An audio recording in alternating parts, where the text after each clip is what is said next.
Hello and welcome to Central Lyon High School for tonight's Siouxland Conference doubleheader between the Sheldon Orabs and your Central Lyon Lions. I'm Jeff Cruz. I'll be joined shortly by Central Lyon Superintendent Brent Jorth as we get ready for the start of the girls' game here.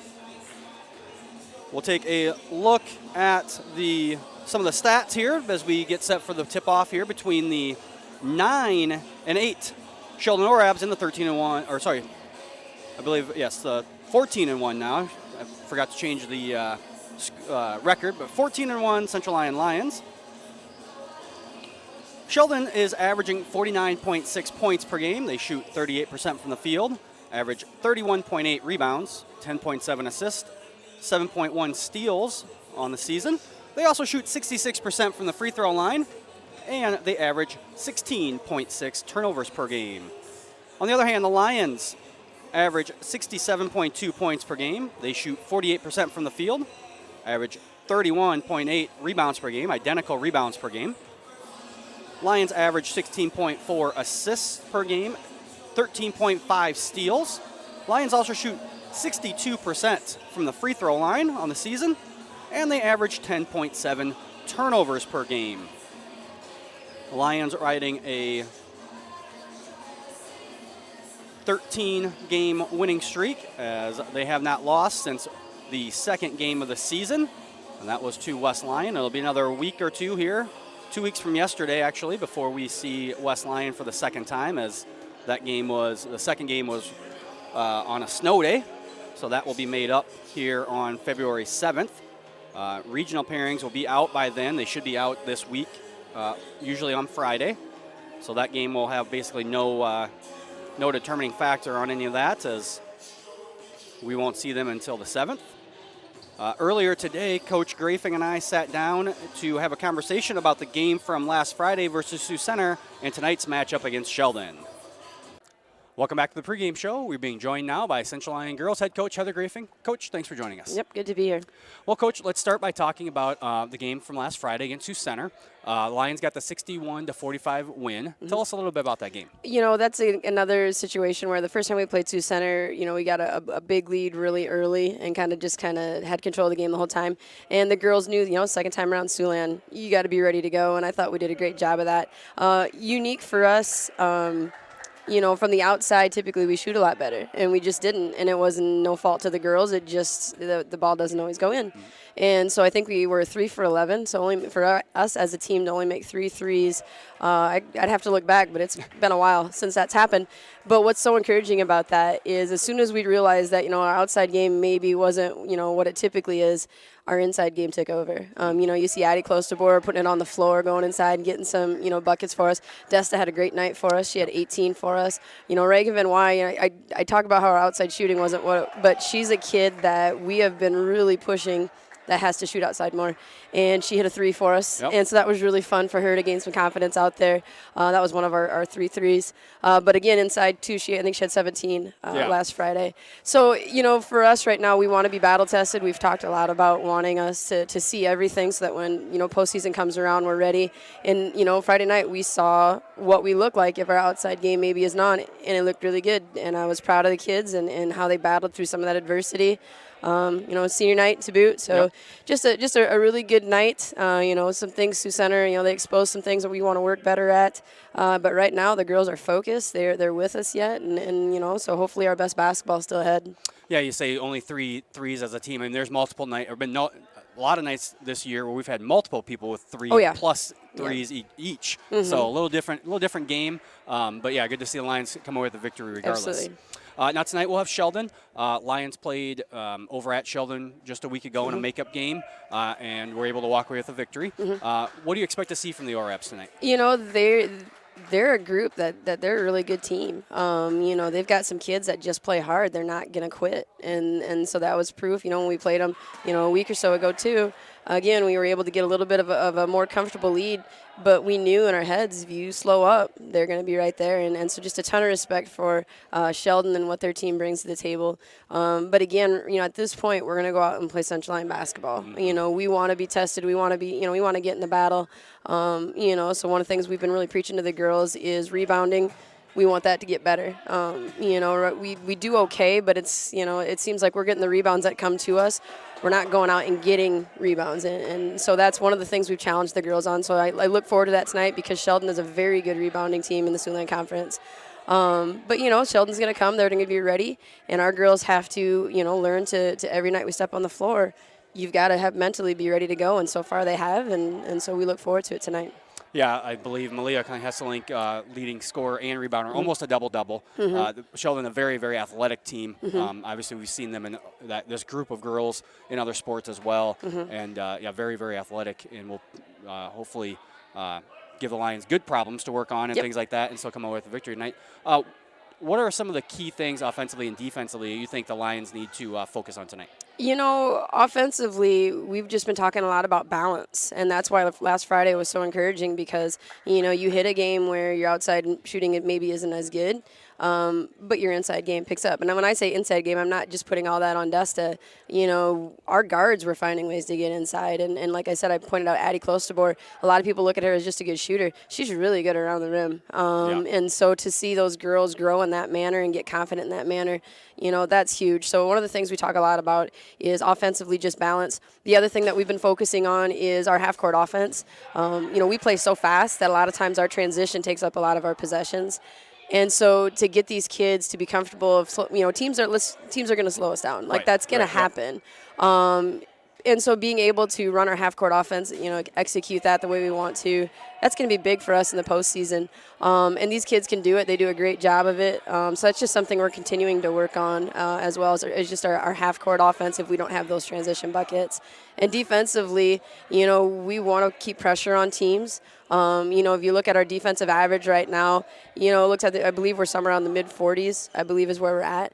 And you have to consider, too, at the speed that we play, we give other teams extra possessions, too. Yeah. And so the girls have improved. If you go back and look at our first couple games of the season, we played Rock Valley and West Lyon. After the West Lyon game, we made some huge adjustments defensively. And since that point, they've done a really good job. So, definitely things to work on, but defensively, just trying to limit teams and not allowing them to do what they want to do, making them uncomfortable. Yeah, like you said, sometimes the unintended consequences, right? When you want to go play fast and you're good in the transition game, sometimes that also means that you give up buckets to the team in transition that normally maybe other teams don't. But, it's just one of those things you give and take. It is. And last time we played, we always break down, the other team and how they score since we only played Sheldon a week ago. We went back and looked at that film, and, they scored 9 points off of 3 uncontested threes. And so that was one of the things we emphasized in practice is you've got to get a hand in their face. And so also we've got to make sure that we are, keeping them out of the lane. They love to drive. Once they get inside, they can do some really good things. And so tonight we'll see, if those girls, keep them out of the paint. Oftentimes we call that the house. So if you ever hear me yelling, keep them out of the house, that means we don't want their feet inside the lane. So hopefully those girls can step up and do that tonight. All right. Well, Coach, we want to thank you for taking the time to join us today and wish you good luck tonight. Thank you. And we'll be back with more of the pregame show after these words from our sponsors. Here's to welcoming moments, big and small.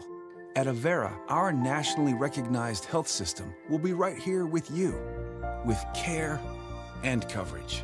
Partner with Avera for more hellos, more hugs, more memories. We'll move you forward through sickness and health, and every milestone in between. Hello possibility, hello healthy, hello life. Avera, moving health forward. At Frontier Bank, we know you're busy with what really matters. That's why our Big Deal checking account was created to make banking work for you. While you're keeping up with life's daily transactions, your Big Deal checking account is earning you monthly rewards. Competitive rates, refunds on ATM fees, and more, with no minimum balance or monthly service fees required. And you can apply for a Big Deal account from anywhere in less than 10 minutes. Focus on what matters most. Bank with Frontier Bank. See a customer service representative for more information. Member. Welcome back to Central Lyon High School. I'm Jeff Cruz, joined now by Central Lyon Superintendent Brent Jorth. Mr. Jorth, thanks for joining me. Appreciate the invite to come back. I had a good time on Friday and looking forward to 2 more games tonight. Taking a look at the last 5 games here for both of these squads. Sheldon is 2-3. They got a win, spoiled homecoming over at George Larac last Friday.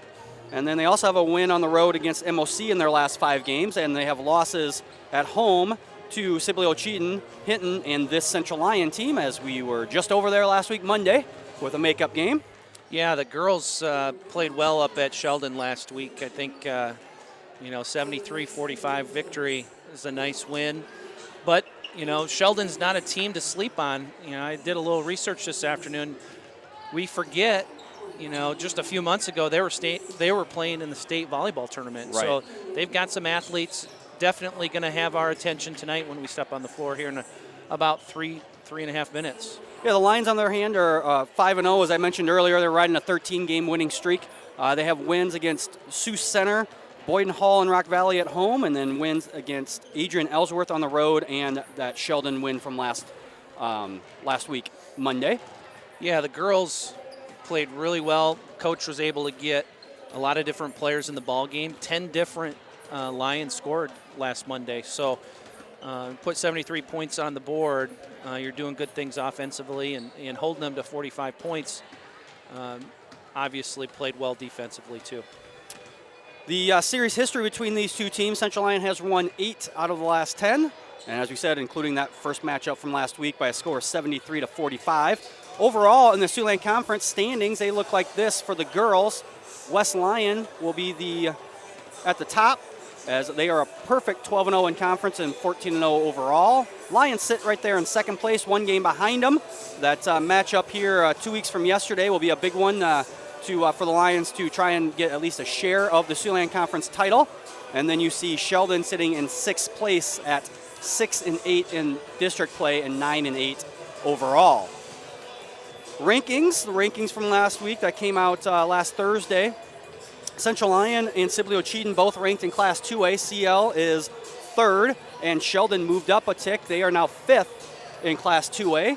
The only other ranked team in the Siouxland Conference is West Lyon, and they are ranked number 2 in Class 3A.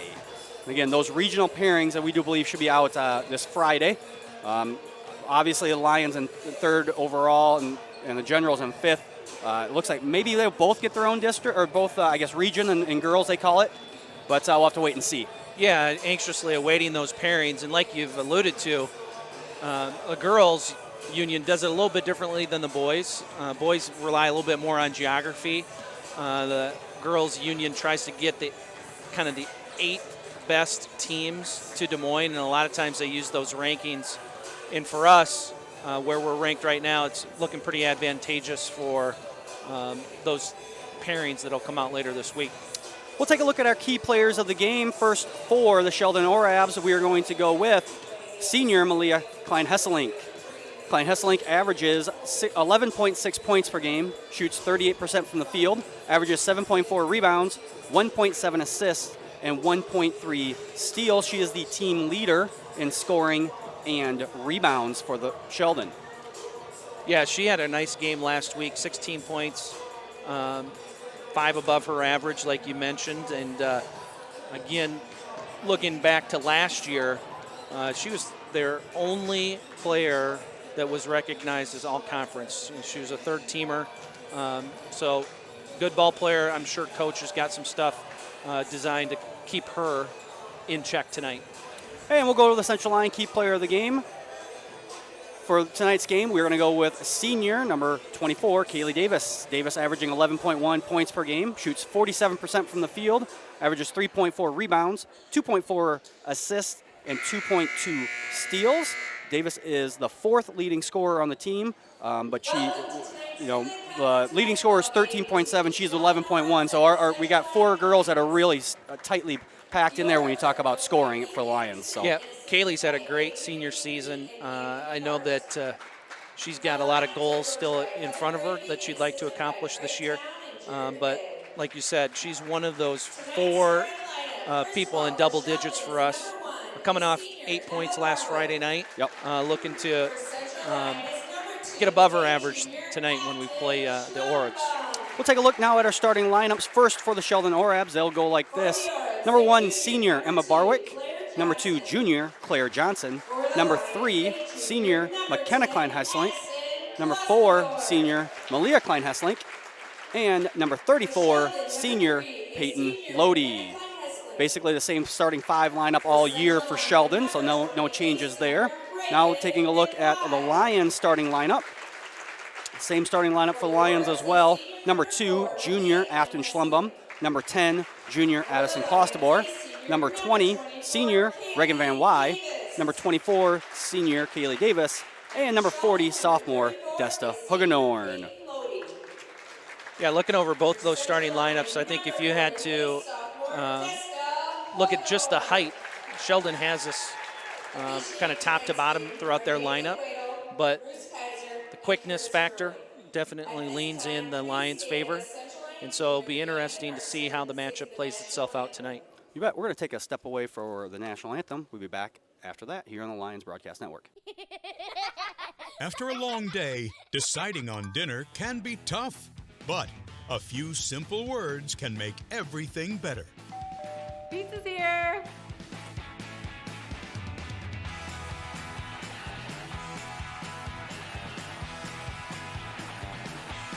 End your day the right way with pizza and chicken from the carryout and delivery experts at your local Pizza Ranch.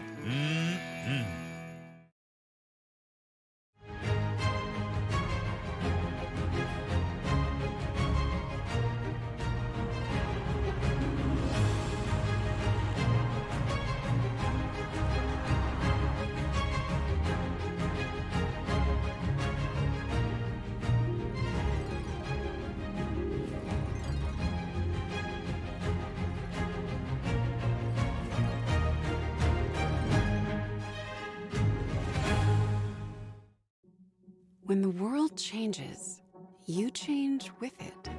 By embracing new rhythms, redefining connection, and taking less for granted, you push through the uncertainty. And at every point along the way, we stand with you.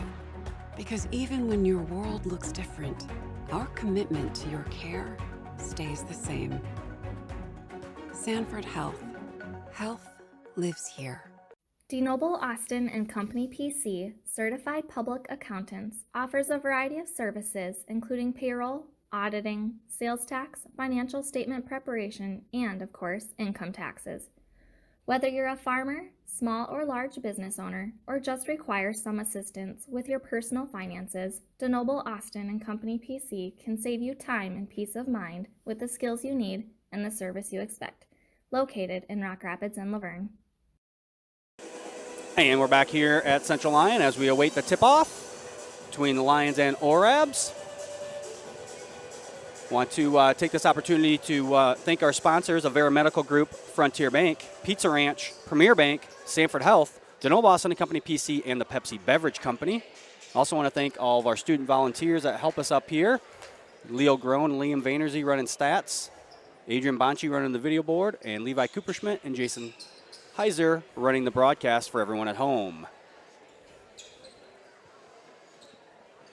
All right, jumping for the Lions, Desta Hugenorn taps it back to Reagan Van Wy, now over to Afton Schlumbum. Schlumbum, the Clostebor. Clostebor on the drive, step back, post entry. Good interior passing there from the Lions. Van Wy finds Hugenorn, who's fouled. She'll go to the line to shoot 2. Yeah, see here on the replay, good dump down right there by Van Wy. Hugenorn unable to get up and in, but she'll go to the line. Shoot free throws here early. Desta misses the first one. Looking at her season average, she's right at 50% from the foul line. We'll see if she can't get the second one to go. Indeed, she does. That's the first points of the ball game for the Lions. Afton Schlumbum quickly contesting that inbound play. Yeah, good anticipation there by Schlumbum. Just kind of hit herself and then quickly popped out behind Klein-Hesselink. Johnson bringing the ball up for Sheldon. Over to Barwick. Barwick with the post entry.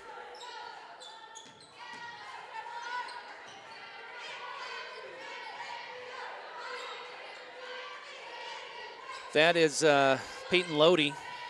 Lodi on the post move interior. Good passing here by the Sheldon Orbs. Rebounded there by Hugendorn. That was a real good curl cut there by Malia Klein-Hesselink. Aston Clauderbor starts where she left off last week with another three-pointer. 4-0, the Lions. Sheldon again looking for kind of that dribble weave action out on the top. Content to just kind of pass it around and look for an open cutter. That was Malia Klein-Hesselink for Sheldon to get on the board, 4-2.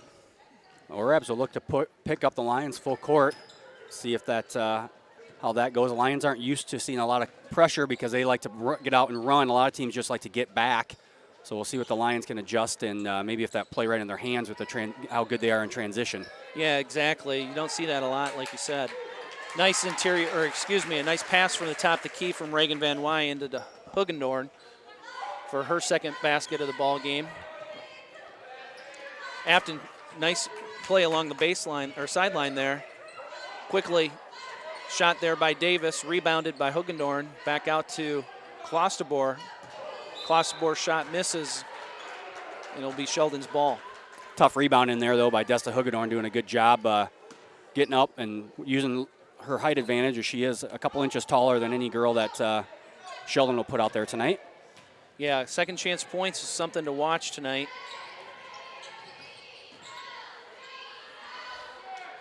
Lodi takes the shot and misses, but gets her own rebound. Back to Barwick at the top of the key. Davis putting nice pressure, picks her pocket, gets an easy bunny going the other direction. Great defense there by Kaylee Davis. And another steal. Yeah, just kind of careless passing right there. But as soon as I say that, back the other way, Johnson, coast to coast, misses the layup. Lions looking to score quickly, right back down the floor. Klosterboer misses the jump shot from the lane, gets her own rebound, hustling, but she's going to get called for her first foul of the night, trying to go for that offensive rebound. Yeah, on the defensive end, that was a great job by Desta Hugendorn to go straight up. Kind of the ball got just hooked on Johnson's kind of on her hip, but a good block there. On this end, good hustle by Klosterboer, just unable to get anything to fall. Here's a run out by Sheldon. And looks like Schlumbaum's going to get called for a foul here in the act of shooting. And that's going to be McKenna Klein-Hesselink going to the line to shoot 2. Yeah, it looked like Afton kind of lost the ball there as it went over her head. Otherwise, I think she would have spotted it. She might have been able to get the steal there. Yeah, she was kind of playing defensive back on that play there. And the ball just hit the floor instead of got to get her working some more powder puff football in the fall. Olson and Grady check in for Sheldon. Second shot from Klein-Hesselink is missed. The Lions clear and make their way down the floor. Hugendorn's tied up. She's going to be called jump ball. And the arrow favors Sheldon, with the Lions leading 8-3 at the 5-minute mark here in the first quarter. That was really good help defense there by the Sheldon Orebs. Looks like Sheldon has reviewed how they want to try to break this press. That's the second or third full court pass. Yeah, they have. The Lions will see if the Lions decide to put someone back instead of guarding the inbounder. Maybe they put someone a half court to avoid that. They did almost get the steal on that last one. Grady inbounds the ball. Klein-Hesselink handling over to her sister, Malia Klein-Hesselink. And Johnson takes a shot. Offensive rebounded by Klein-Hesselink. Ari Noonkester in the ball game. She's picking up the Sheldon ball handler.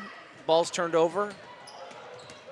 Hugendorn tries to save it, but saves it out of bounds, and it'll be Sheldon's ball. Yeah, Lions going on maybe a little too fast there. As Desta unable to, she's running the court well, just unable to come up with that one. Izzy Freeman in, the junior for Sheldon. Sheldon plays a lot of girls. As I was looking through my notes here, 11 girls have played in 16 of their 17 games, so not afraid to substitute. And they're all upperclassmen, no freshmen or sophomores. Yeah, that's unusual in the Siouxland Conference. Usually there's 1 or 2 sophomores or 1 freshman that makes their way into the lineup. That's Davis from 3. She misses but gets her own rebound. Good hustle there. Van Wy fouled in the act of shooting. She'll go to the line for 2. See that on the replay here. Good anticipation by Davis, and a good find there, and you see Barwick just grabbing the arm there of Van Wy as she tried to go for the block. Reagan's first shot up and good. She's shooting 62% from the free throw line. See if she can't convert and raise that average on the second shot here. Klosterboer will check back into the game as Hagedorn will get a rest. Brooklyn Krull also in the ball game for the Lions. And just like you said, they kind of backed off the inbounder to try to slow down that full court pass. And indeed, the Lions still apply the pressure full court, but Sheldon's not able to go over top this time. Krull on the defense there. That was great post defense by her contested shot. Klosterboer away, clears with the defensive rebound. We're back the other direction. Lions now without a true post in there, so interesting to see what they come up offensively. Nice drive there by Addison. She just misses the layup. Disappointed in herself, kind of a grimace there on her way back down the floor. Good transition defense there by the Lions to hold up the Orabs and not give up a basket.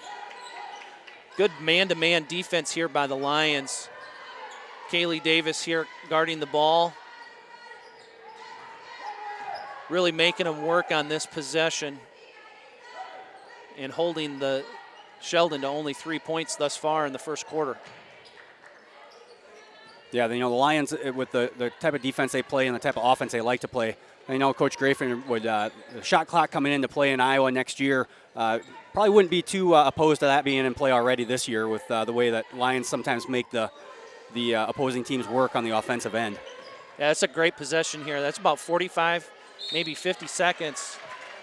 But they get their own offensive rebound. The foul's going to be called on Reagan Van Wy. That's her first, and she'll send Izzy Freeman to the line to shoot 2.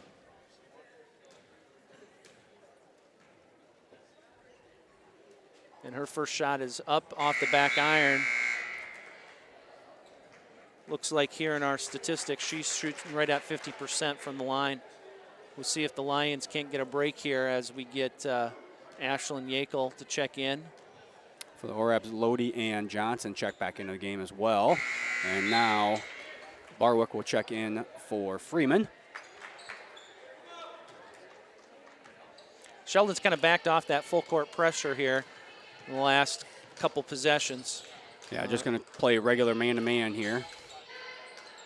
Klosterboer in the corner, looking for Yakel as she's trying to work the post. Off the fingertips of Ari Noonkester as she makes a cut across the middle. And it'll be Sheldon's ball. Yeah, not a bad idea there by Brooklyn Krull, just maybe a half second too late to let the defender get back in position. Claire Johnson handling the ball now for Sheldon. Over to Barwick. Barwick looking for the interior post pass. Back out to Johnson. Johnson drives Klosterboer to the middle of the lane. Kick back out to the wing. Again, good defense here by the Lions. Sheldon's going to be called for 3 seconds in the lane. Yeah, real good defense there, Lions. It was a pretty good move in the up and under attempt there by the Orabs, but Lions just really collapsing and forcing the Orabs kind of lose track of where they're at and get the 3-second call. Afton Schlumbaum back in for Kaylee Davis. Goes the length of the floor. She's fouled, and that ball just bounces off the rim. She'll get 2 shots. See on the replay, nobody stops Afton. She sees a lane. And not unlike the point guard you'll see in the next game, she'll take that all day if nobody stops her. Afton does a really nice job of taking what the defense gives her, and that time, no one stopped her. Yeah, she's not maybe always looking for her own offense first, but she's definitely going to take it if nobody if they just let her run, dribble right to the rim. Yeah. Afton converts on both of her free throws. The lead's now up to 8, 12-4. As soon as I say that, Sheldon gets a layup to cut it 12-6. Yeah, Reese Strouth checked in the game and immediately goes to work on the offensive end. Lions in the half court here with 1:15 left to play in the first quarter. Looking for a good shot here. Good ball movement.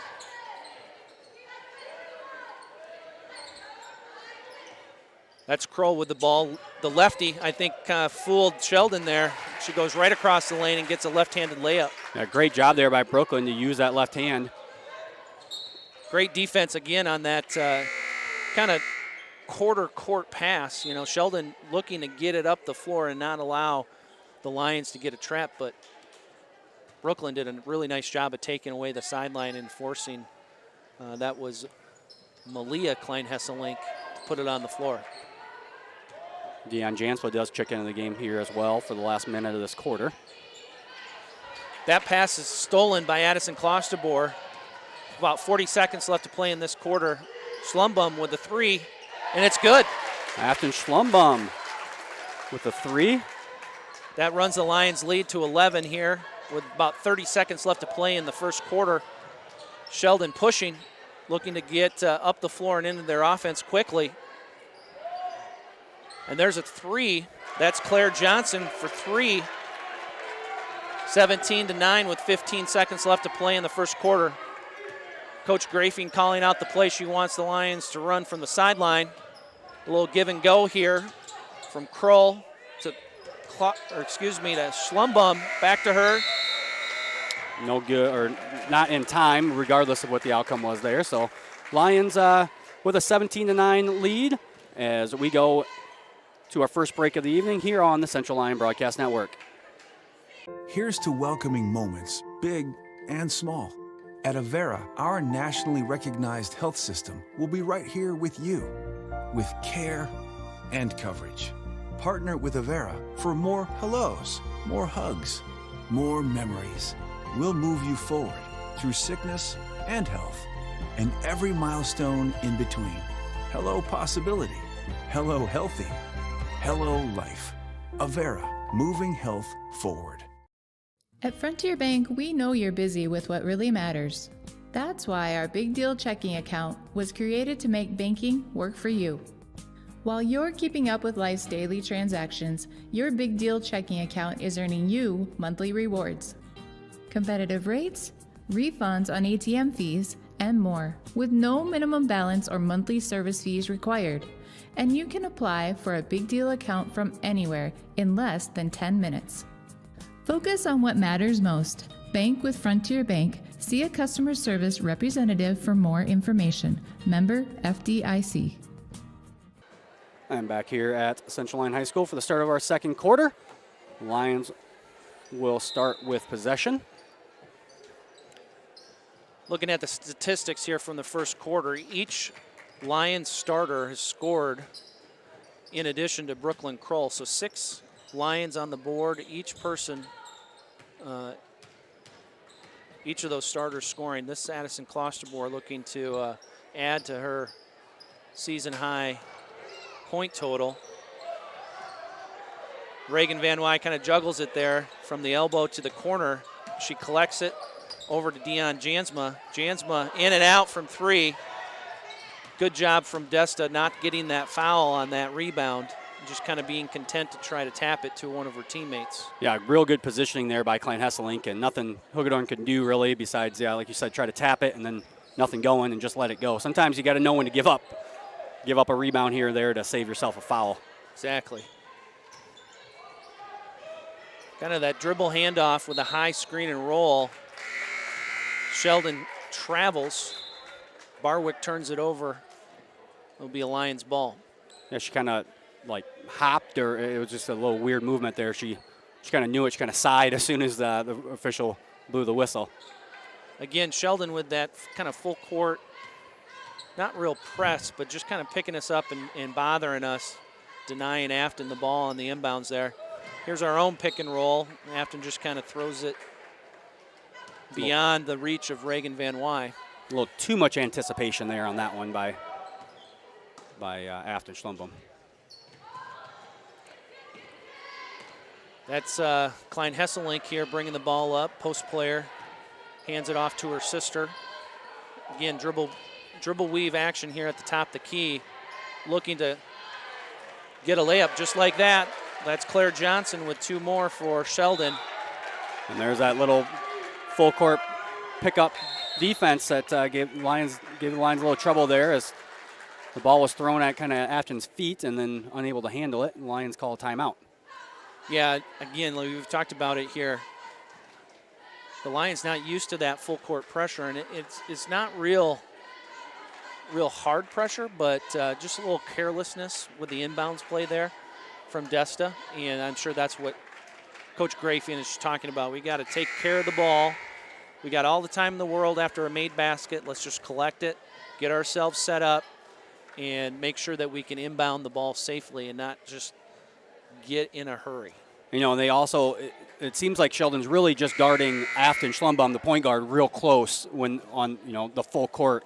If maybe Davis or Van Wy decide that they want to bring it up, it seems like they're going to let that happen a little bit more easily. So maybe Coach Grafing will give Schlumbum to take the ball out and then maybe get right back to her after they get the ball in. Exactly. We'll be interested to see how they counter that denial of Afton after a make. It's Johnson again. Nice drive there. That's back-to-back buckets for her. Makes the score 17-13 in favor of the Lions. Sheldon with a nice little run here to start the second quarter. Good give and go. Desta finds Reagan Van Wy on the basket cut. Good defense there from Dion Jansma. Here's the Lions speeding up Sheldon. Another good head fake from Johnson. She's fouled in the act. Coach Grafing didn't like that one. Yeah, it looked like maybe Desta with a body. I don't know if she actually hit the anything with her hand, but one of the things Desta can do is she's got a huge height advantage there. Just maybe don't try and swat at the ball. Just keep that both hands vertical. Make the call really, really tough on the official, especially up here at the top of the key. Make the underneath official make the call. When you start flailing your arms, sometimes that's all the official sees, whether he make contact or not. Johnson converts on the first, and her second is up and good. 19-15, just like you called it. This time we just let Afton get up the sideline and got it to Kaylee Davis and let her bring the ball up the floor. Good adjustment there by the Lions. Brooklyn Krull in the ball game, looking again, nice interior passing. But Desta is going to get called for the travel. She kind of gets tied up in the middle of the lane. Yeah, that's twice now that the Orebs have had, they've really dug really well on Desta from the wing position. Caused her one time was a tie up and that time was a turnover. This is Caitlin Grady bringing the ball up for Sheldon. Again, Sheldon likes to play a lot of players. We expect to see more than 11 of Sheldon's players on the floor at different points tonight. But Coach Anderson for the Orebs doesn't like what he sees, calls timeout, and going to be a 30-seconder. Yeah, we'll stay here and talk about the upcoming events here on the CL Broadcast Network. This is the last basketball game for almost 2 weeks. We will be on the air Friday, though, and we will have the conference wrestling tournament on our YouTube channel from Sioux Center. So you Sheldon South O'Brien wrestling fans and, of course, our CLGLR wrestling fans, make sure that you have subscribed to our YouTube channel so you can find it quickly on Friday when you want to watch the wrestling action from over at the gym in Sioux Center. And then we'll be back on the air Monday, February 7th and Tuesday, February 8th for our last 2 regular season double headers, Monday against West Lyon and Tuesday against George Lorock. Sheldon with a nice set play there out of the timeout. Looking to get Klein Hesselink a 3, but the Lions do a really nice job of defending. They're back the other direction. Van Wy just misses the up and under layup, and that's cleared by Maddie Olson for Sheldon. And the Lions continue to add pressure. And this is Grady bringing the ball up against Krull. Klosterboer knocks it away, gives it a nice effort along the sideline. Claire Johnson this time is blocked by Desta Hugendorn. She gets the benefit of the doubt on that one. And we're back the other direction. Lions thus far have only scored 2 points in nearly 3.5 minutes in the second quarter. Here's good interior passing from Desta over to Kaylee Davis for 2. Yeah, good job that time of Hugendorn anticipating the double team coming and then immediately turning into it and getting the streaking Davis going at the rim. Davis just knows where to stop when she's just got that little knack of not getting too far into the trees, as we used to call it when you're a short guy. Sheldon turns it over. Double dribbles is the call. Afton Schlumbum checks back in for the Lions. Looks like Lodi and Malia Klein-Hesselink back in for Sheldon as well. Klosterbor will handle the ball for the Lions. Coach Grafing calls out the set. We'll see if we can't get a free look here for somebody. Lions looking to add a couple more points. Have been held to only 4 here in the second quarter. That's Brooklyn Kroll finding Ashlyn Yakel. Skip pass to the left wing. Klosterborg goes off the dribble. She misses the fadeaway. Yeah, that one looked real good from our angle, but just a little too hard as it goes off the backside of the iron. Sheldon doing a really good job in the second quarter of holding us to 1 shot.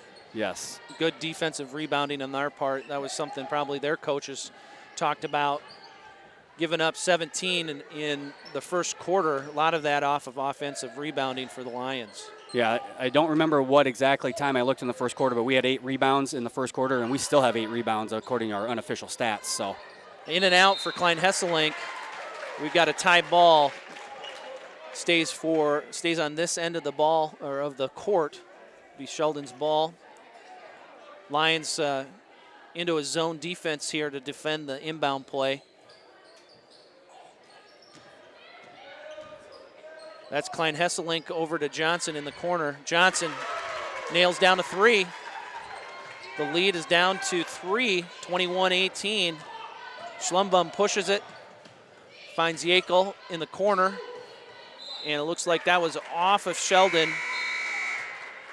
Yeah, I think Coach Grafing wants Ashlyn Yakel to go up with that, be a little more aggressive offensively.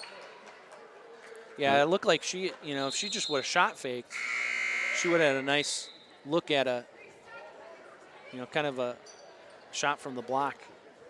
Yeah, the Oreb's doing a great job on help defense. Yakel with the handoff to Reagan Van Wy. Van Wy misses the turnaround. And we're going to have another jump ball. This time it'll stay here for the Lions as Davis and Hugendorn check back in for the Lions. Yakel and Van Wy head out, take a seat on the bench, grab a drink. Klosterbor will do the inbounding. Out to Hugendorn, really posting well, unable to get the angle there for Addison in the post.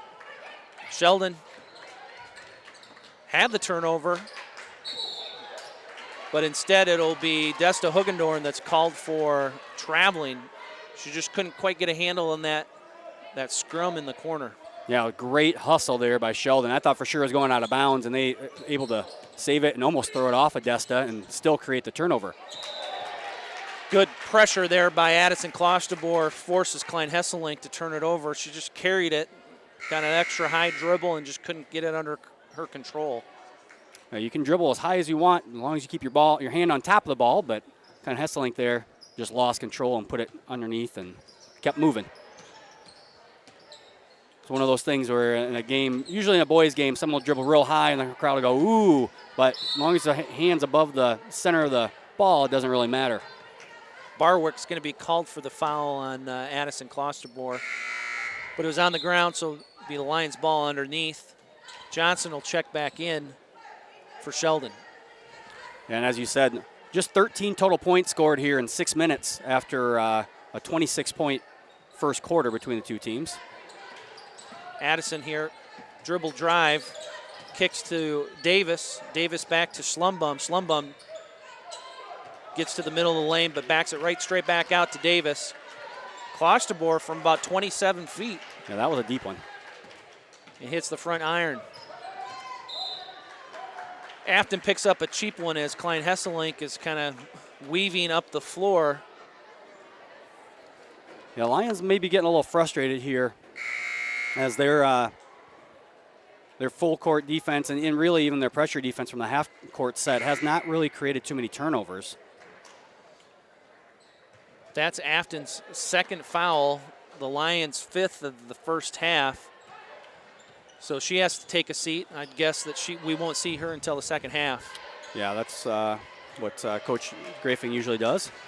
That pass is picked off by Ari Noonkester. The Lions are quickly up the floor.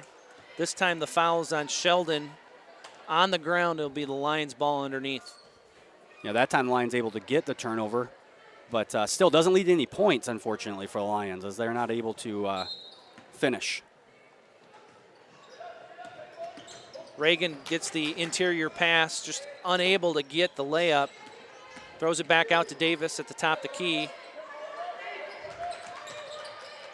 Hugendorn makes a cut to the middle of the lane. She reverses back out to the opposite wing, but Davis has the ball knocked away by Barwick.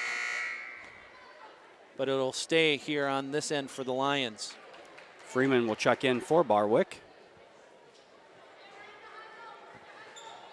Hugendorn to inbound for the Lions with about 1:06 left to go in the first quarter, or excuse me, the first half. Looking for Hugendorn, she's unable to get the position. Lions pass it around on the outside, and that's Davis. She misses a three. She hustles after her own shot, but they're going to say that Grady touched it last, and it'll stay here for the Lions. Yeah, you know, Malia Klein-Hesselink is doing a great job bodying up Desta Hugendorn in the middle and not letting Desta get any position. Lions maybe need a little more rotation and let Hugendorn use her athleticism. Just like that, Desta makes the quick move along the baseline, just goes around Klein-Hesselink. Like you said, allow her to use her athleticism to try to get something different. Yeah, see that baseline move there on the replay by Hugendorn. So Desta goes to the line. She's 1 for 2 thus far on the night. Misses the front end. That foul was called on Malia Klein-Hesselink, just her first. 45 seconds left to play here in the first half. Lions leading 21-18, but only scored 4 points in the second quarter. Good defense there by Addison, just kind of sped Grady up. Careless pass up the left side of the floor. Yeah, Klosterboer hasn't had the greatest night offensively, but she has been very solid on defense. A couple of steals, forced a few turnovers just like that. Davis there probing, trying to get to the lane, but good defense again by Sheldon, unable to get to the rim. Now the Lions settle into their half-court offense. Hugendorn posting. Klein-Hesselink content to play behind her. Quick move there by Van Wy. Again, it's almost like that Wisconsin pack line defense. We just can't get behind them right now. See the replay there. Sheldon doing a good job for the most part there till the very last second of keeping their hands, you know, vertical and up out of the way. That's good to see. Desta makes their first of 2 free throws after missing her last 3. See if we can't get her to convert her second. Shots up and good. Lions lead is now 5, 23-18. Can't give up anything here in the last 5 seconds. Good defense there. Johnson takes the 3, it's short. Rebounded by Noonkester, and that'll be it for the first half. Yeah, kind of a sloppy second quarter, kind of really by both teams as there are only 15 points scored. Sheldon outscores the Lions 9-6 in that quarter after the Lions had the 17-9 lead at the end of the first quarter. Lions obviously going to go into halftime, talk a little bit. I'm sure they're going to talk about maybe movement on offense. Defensively wise, I mean, you can't be can't be mad about only allowing 18 points, but offensively, Lions well under their 67 point per game average at this point. So going to have to step it up offensively a little bit. Yeah, Sheldon's got to give them a lot of credit there in that second quarter, really frustrating the Lions on offense and doing a really nice job on the defensive glass. Not very many second chance opportunities, not very many transition buckets for the Lions. So tip our cap to Sheldon, and hopefully we can get a couple things adjusted here at halftime, come out and get running again and get a couple easy baskets. Now on to the halftime show here as we have the Lyon County Riverboat Foundation making their annual check presentation to the school and the other other entities in the county. Yeah, I think we've got the school, the city, and then the city of Dune as well receiving checks tonight. So we want to thank them for everything that they're able to do for us here, and not just at Central Lyon, but also for the cities, some of the nonprofit groups. I know down like the fairgrounds and some of those other groups that get some of the competitive grants. It's always appreciated when you can get some money to make improvements or start new things. Yeah, the dividend check comes to us quarterly, and over the course of the entire year, the school's generating anywhere from about $150,000 to $200,000 on an annual basis. And so that allows us to do a lot of different things and add some additional programming for our students. If we didn't have that $200,000, it would be a really big strain on our budget. So we're really appreciative of all those monies and happy to put that to work here in the schools. So we're going to step away here for a little bit of a halftime show, and we'll be back with the start of the third quarter here on the CL Broadcast Network. Here's to welcoming moments, big and small. At Avera, our nationally recognized health system will be right here with you, with care and coverage. Partner with Avera for more hellos, more hugs, more memories. We'll move you forward through sickness and health, and every milestone in between. Hello possibility, hello healthy, hello life. Avera, moving health forward. After a long day, deciding on dinner can be tough, but a few simple words can make everything better. Pizza's here.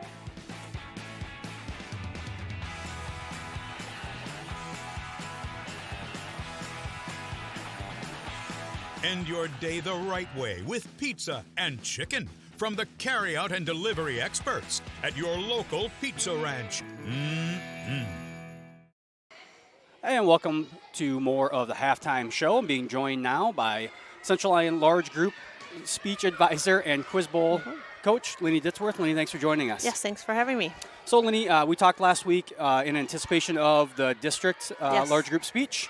Tell us a little bit about how that went last Saturday. Oh, it went very well. My first time going down for districts. We had two teams advance onto state, our improv group and our short film group. And then my first group, which did choral reading, that's the first time they've been together. They got a rating of a 2, which is really good, to have a new group. Yeah.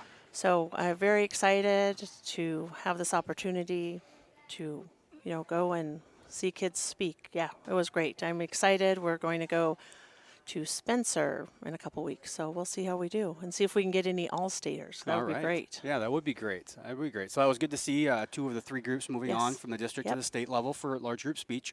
Up this week is our Quiz Bowl. Yes. That'll be over in Boyden Hall. Yes. Start at, I think, 9 o'clock? 9 o'clock we Saturday? start, yeah. Okay. Let's start. Tell us a little bit about what exactly Quiz Bowl is. Quiz Bowl is answering questions. Basically, it's answering questions about topics from math to history to art to sports to politics. And it's a team. They have to have usually 3 to 4 kids on a team. We have enough kids this year. I had 18 students come out, so that was great. And, depending on schedules, but what's nice is each round you don't have to have the same team. So everyone Okay. gets to participate.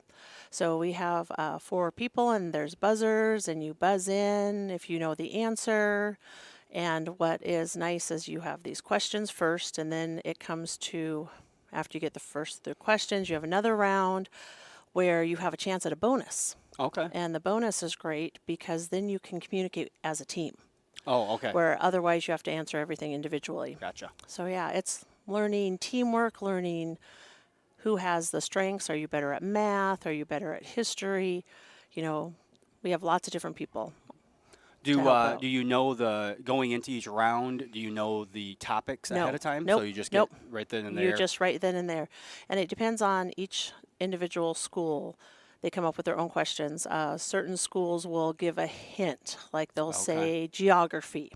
Question number 1, geography. Then they'll have a no, or politics, or French artwork, or math. So yeah, but sometimes it depends on the school and how they want to do it. It is random. Okay. It is random, yes. And this is you've been doing this. This is not your first year Oh doing no, Quiz Bowl. no. I started back when Mel DeYoung was doing it, way back when I was still teaching in 3rd grade. So I don't know if this is my 8th year. Might be my 8th year. I don't know. 7th or 8th year. Doing it quite a bit. You're just kind of around the area teams, Yes, right, yes. from Northwest Iowa. Yep. So yeah, we go to Spirit Lake, we go to MOC, we go to Boyden Hall, and then last year Unity Christian started hosting, and hopefully they'll have one in the spring. And then in the spring and April we do a statewide online activity, which is fun. So we do that whenever we all can get together, and you just answer the questions online and see how you do compared to other people in the state. Gotcha. And this is open to any. There's no. You don't have to be like a senior or a Nope. junior. Nope. I have anyone- freshmen, sophomores, juniors, and seniors this year. Going to miss a few of my seniors leaving because they've been with me for years. Even when we tried to do it in the junior high, we tried. So And yeah. So the practices are generally in the mornings, correct? Yes, practices are each week at 7:30 on Wednesday. And I bring donuts. So yeah, I bring donuts. Yeah. And when you practice, probably a little bit different because since you don't know questions, you practice a little bit more on like how the actual game is played and those sorts of Yep, things. we do how the game is played, but then what is nice, Quiz Bowl is nationwide, and even colleges participate in it, and so I can go online and find questions. Oh, okay. And then I also, with each competition you are given the questions that you've read so you can practice. You won't see Gotcha. them again, but it's really nice to have the questions there, and then we participate, and it's however they want to divide up. We do boys against girls, we do upperclassmen versus lowerclassmen. It's a lot of fun getting the kids to work together, and yeah, we usually place in the top 10. Closest we've come to first place is a second place last 2 years ago. So yeah, because last year, because of COVID, we only got to go to Unity. So yeah, All right. we came in second place there. So yeah. All right. Well, want to wish you and the kids good luck Yes, this week, thank you. and in the rest of the year as you'll go Yes, to some more yep. competitions later on as the Yep. spring semester kind of gets rolling. Excellent. Well, thank you. You bet. Well, thank you, and we'll be back with more of the halftime show after these words from our sponsors.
And we're back here for the start of the third quarter.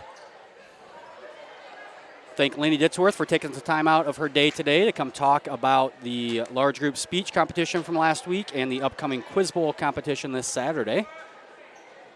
Yeah, busy couple weeks for Lenny with the speech and Quiz Bowl. Really appreciate her time and effort investing in our kids and giving them the opportunity to participate in both of those different activities.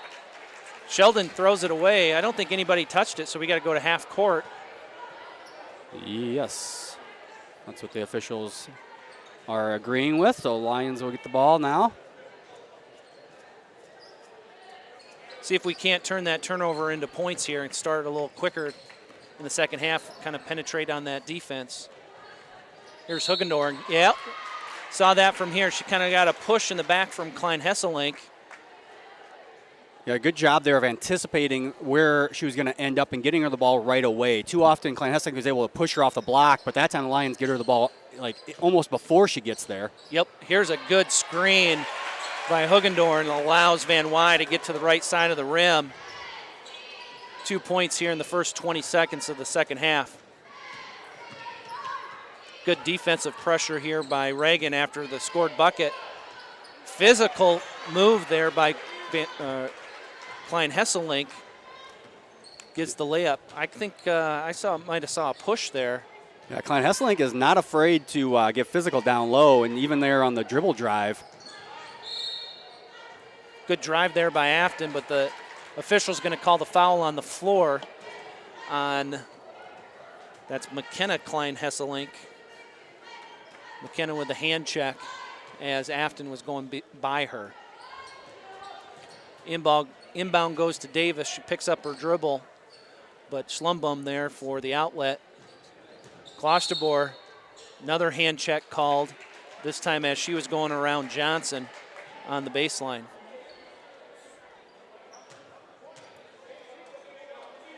See if Addison doesn't take it right back at Johnson.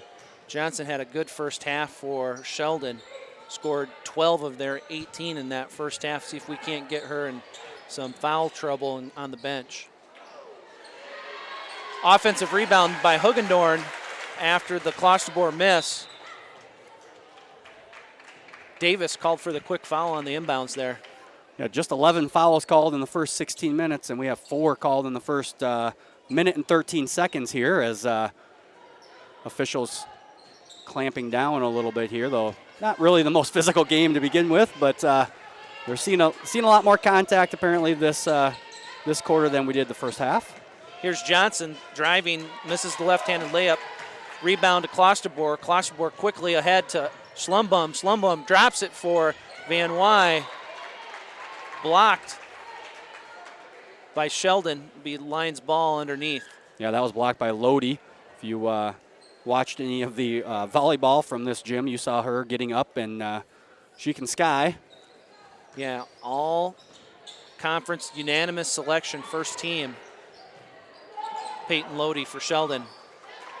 2 missed buckets there by the Lions. Sheldon's Barwick clears it. She brings it ahead to Klein Hesselink. Klein Hesselink to her sister. Back to Klein Hesselink. She kind of bull rushes, and she's able to get right to the front of the rim and converts for 2. Yeah, it was good help defense there by Schlumbum, but Klein Hesselink does a good job, too, with body control and able to get that bucket up and in. Inside-outside game here for the Lions from Hugendorn. Back out to Schlumbum. Schlumbum trying to get to the middle of the lane. Klosterbor from 3 misses the long one. Rebounded by Klein Hesselink up to Barwick. Sheldon looking to run and get a bucket, and they do. Lead is cut to 3, 27-24. You know, Coach Grafing and I talked in the pregame about the fact the Lions were only able to hit 3 3-pointers in the last game, and that cold streak has continued as they are 2 for 8 now in this game. Here's Klosterbor with a turnaround fadeaway from the middle of the lane. It's good to see Addison get back on the board. I think that's only her second, maybe third bucket of the ball game. Yeah, we have her for 1 3 and 1 2-pointer made now. That's Peyton Lodi for Sheldon for 3. The lead down to 2 now for the Lions.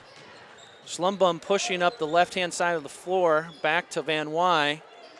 Van Wy looking for Hugendorn, unable to get the ball to her, and the officials call a 3-second in the lane on Desta Hugendorn. Coach Anderson for Sheldon kind of screaming that from the sidelines, and it was rewarded. Yeah, the Lions a little out of sorts there on offense as Caitlin Grady and Maddie Olson check in for Sheldon and Brooklyn Krull in for the Lions. Krull gets the responsibility to try to slow down Johnson for Sheldon. Like we alluded to, she had 12 of Sheldon's first 18 points, hasn't scored yet the second half. Sure enough, the announcer's jinx gets Johnson 2. Yeah, it was just a great cut there by Claire Johnson to find the open area. We're tied, first time since it was 0-0. Krull misses, but nice offensive rebound by Van Wy. She's unable to convert on the putback. And Sheldon's going to be given the timeout as they have a little struggle clearing the defensive rebound. Full timeout called by Coach Anderson, so we'll take it with them. You're watching Lions basketball here on the CO Broadcast Network. When the world changes, you change with it. By embracing new rhythms, redefining connection, and taking less for granted, you push through the uncertainty. And at every point along the way, we stand with you. Because even when your world looks different, our commitment to your care stays the same. Sanford Health. Health lives here.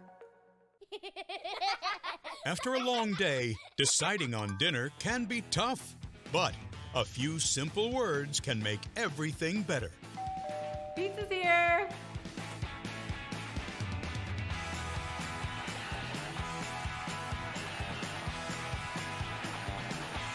End your day the right way with pizza and chicken from the carryout and delivery experts at your local Pizza Ranch. Back here in Rock Rapids, halfway through the third quarter, tied ball game. Lions pick up Sheldon full court. Klein Hesselink brings the ball up the floor, guarded by Schlumbum. Her sister falls down, Kaylee Davis falls down after she steals the ball, calls for it from 3, short, rebounded by Schlumbum, kind of through her legs, back to Davis. Davis misses her own putback. Ashlyn Yakel ties up Claire Johnson for Sheldon. The arrow favors the Lions. See if we can't get an easy bucket off of a set for an inbounds play. And that was a wide open 3, a good ball movement. Here we go, Brooklyn Krull, just what we asked for. Yeah, Brooklyn gets lost there as on the inbounds play. Klein Hesselink drops it for Crawley. Crawley misses the bucket inside. And Reagan Van Wy's fouled.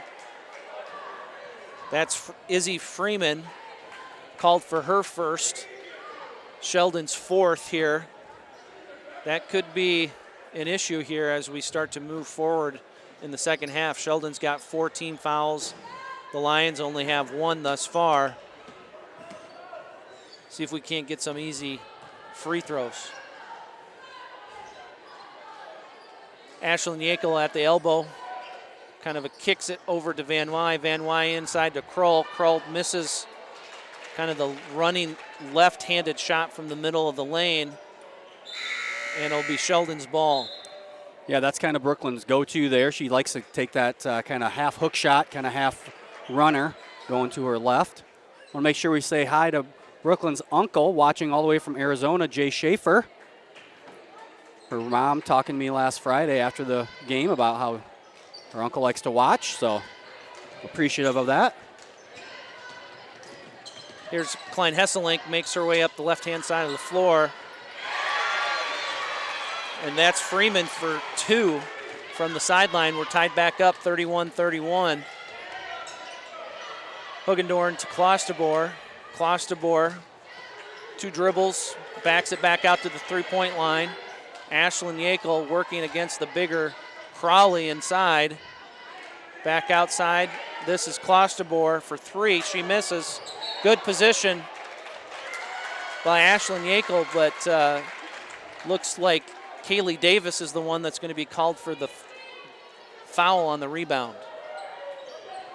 Oh wow! No, they actually they called that on Ashlyn Yakel. I think you're right. It probably was a foul, but it was definitely on Kaylee Davis. Good defensive pressure there. Top the key by Addison Klosterboer. Klein Hesselink gets a dribble handoff, takes it all the way inside, but can't find anything. Good defense here by the Lions. That's Grady. Or excuse me, Peyton Lodi. Peyton Lodi is fouled in the act of shooting. She's going to have 2. And so that foul also comes on Ashlyn. She's got 2 quick ones here. Lodi misses the front end of the 2-shot foul, and we'll get Schlumbum and Kroll checking back in for the Lions. See if Afton Schlumbum can bring a little spark to the offense here. Maybe the Lions can get out and run a little bit more. Coach Anderson for Sheldon's going to take a 30-second timeout as Sheldon takes their first lead of the game, 32-31, here at the 1:52 mark in the third quarter. Yeah, Lions need to get going offensively. They have only scored 17 points in the first quarter, and then since then they've only been able to muster up 14 total points in almost 2 full quarters here. Not the greatest shooting night of the year, as we are 11 for 32 from the field and just 2 for 10 from 3-point. But Lions, like I said, maybe the Lions can get look at getting Hugendorn going at the rim and not letting her post up for 2 or 3 seconds where Klein Hesselink has time to body her out of the lane. Hugendorn is probably a little bit more athletic. Maybe let her use that to her advantage. Here's a run out. Nice break of the press. Addison Klosterboer gets the layup. Good transition basket there as the Lions break the press very easily. Take the lead 33-32. Look for the Lions here to really pick it up defensively for the last 90 seconds of this quarter. Johnson to Klein Hesselink. Klein Hesselink kind of nice, good spin move in the lane. Nice defense by Reagan Van Wy.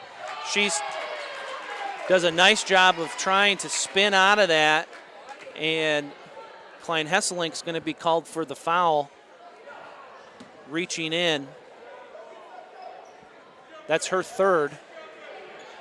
She's kind of been the do-it-all person here in the second half. So, yeah, Lions here. If I was Coach Grafing, I'd try maybe go right back at her, as picking up her 4th foul would definitely be advantageous for the Lions. Ball's inside here to Reagan Van Wy. She takes a couple penetrating dribbles. She's unable to get what she wants. Here's Hugendorn working against Klein Hesselink, just like you called it, Mr. Cruz. Does a nice job. Klein Hesselink definitely didn't want to pick up that 4th foul. Yeah, I mean, she with a full over a minute left in the third quarter, obviously she wants to stay on the court as long as possible. So it just makes sense the Lions just keep feeding it to Hugendorn if Klein Hesselink's going to be guarding her. That's Johnson for 2. Her first basket here the second half. She's got 14 total in the game. Klosterboer bringing the ball up for the Lions. Good high-low look here from the Lions, looking to get the ball back inside to Hugendorn. See if we can't get Klein Hesselink for another cheap one.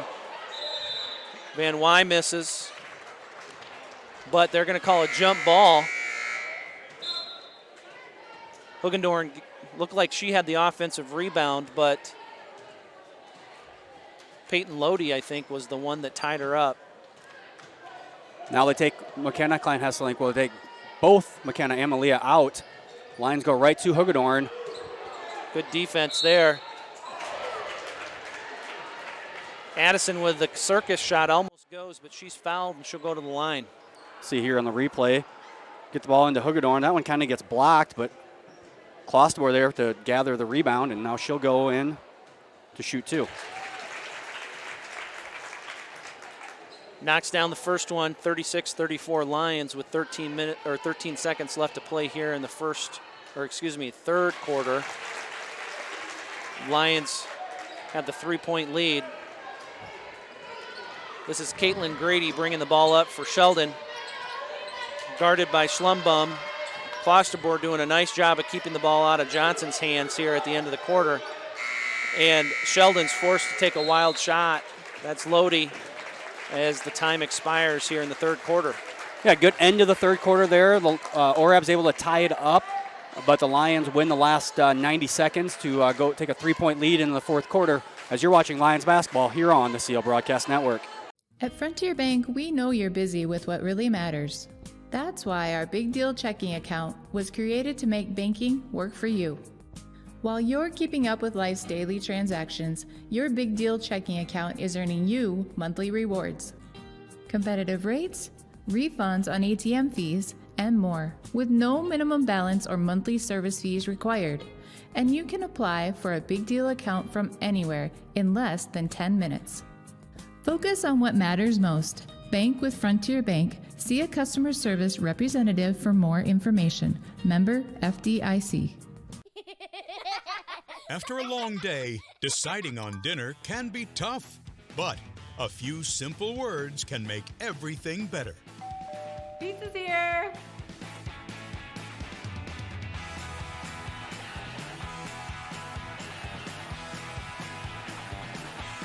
End your day the right way with pizza and chicken from the carryout and delivery experts at your local Pizza Ranch. And we're back here for the start of the fourth quarter. Claire Johnson here brings the ball up for Sheldon. Over to Klein Hesselink. Back to Johnson. Johnson looking to create hers.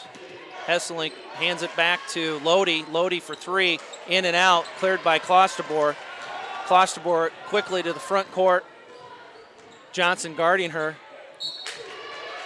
Addison fouled by Lodi, it looked like. We'll see who they actually give it to.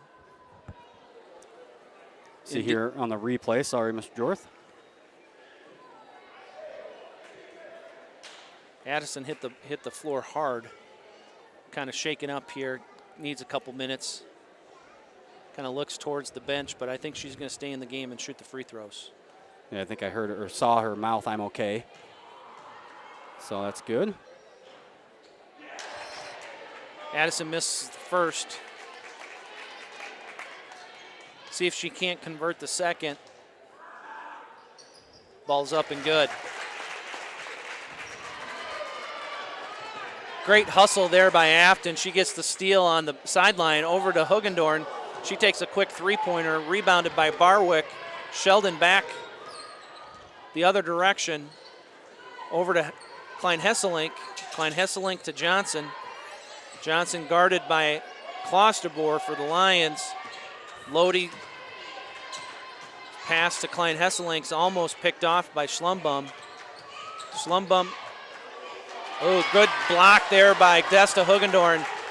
She brings the ball up the floor, over to Klosterboer. Klosterboer in and out from 3. Great job of offensive rebound there by Hugendorn.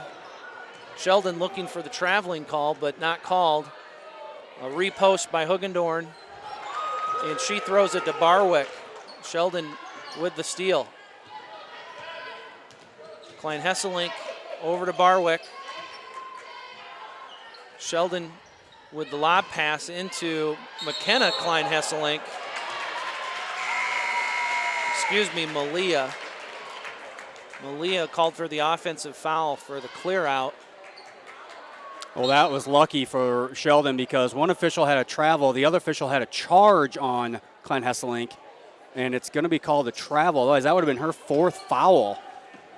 So a break there for Sheldon. No doubt about it. Here's a good dribble drive move by Kaylee Davis. She's unable to hit the bunny, and she's called for the foul on the rebound.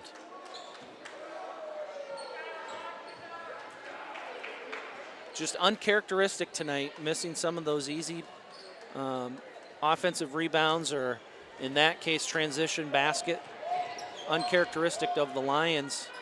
And that's why we're at a 4-point lead here with 6 minutes left to play in the ball game.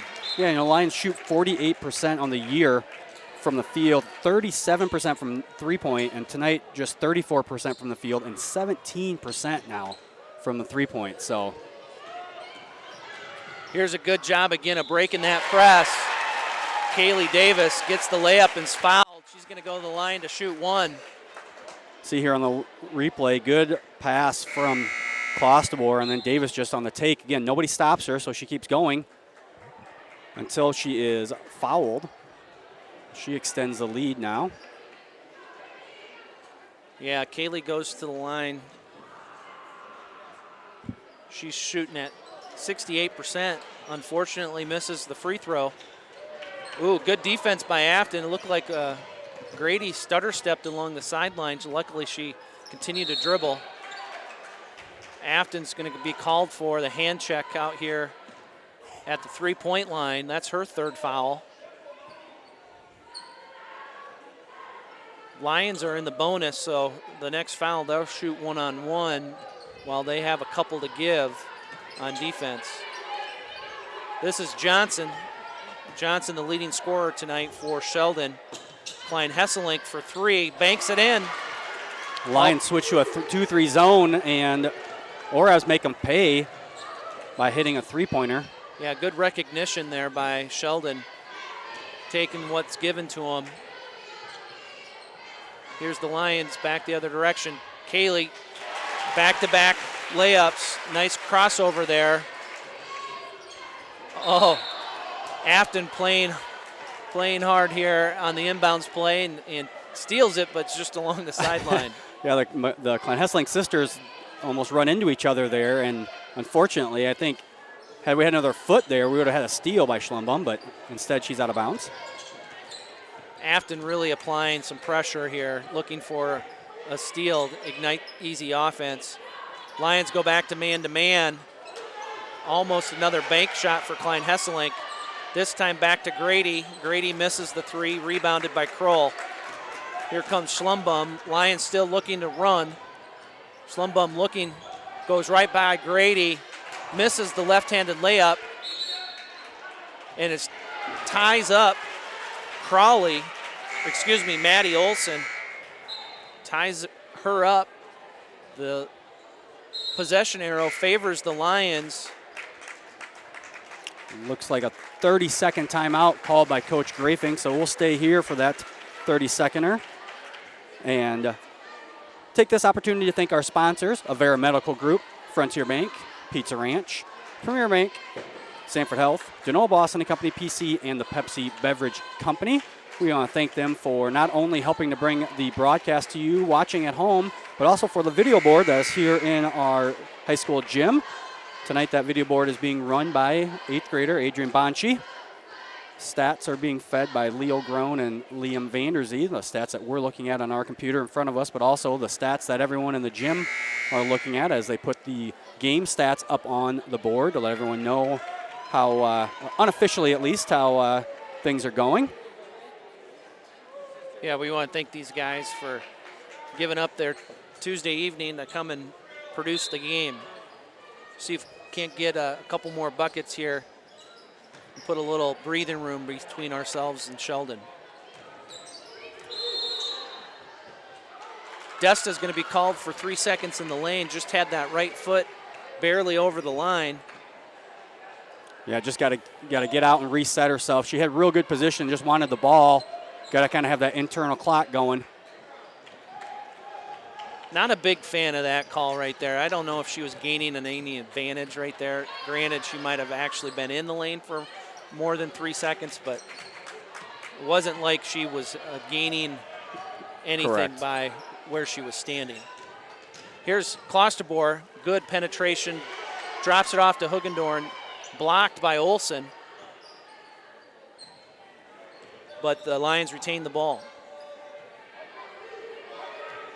Here's Klosterbor looking for the kind of pick and roll with Hugendorn.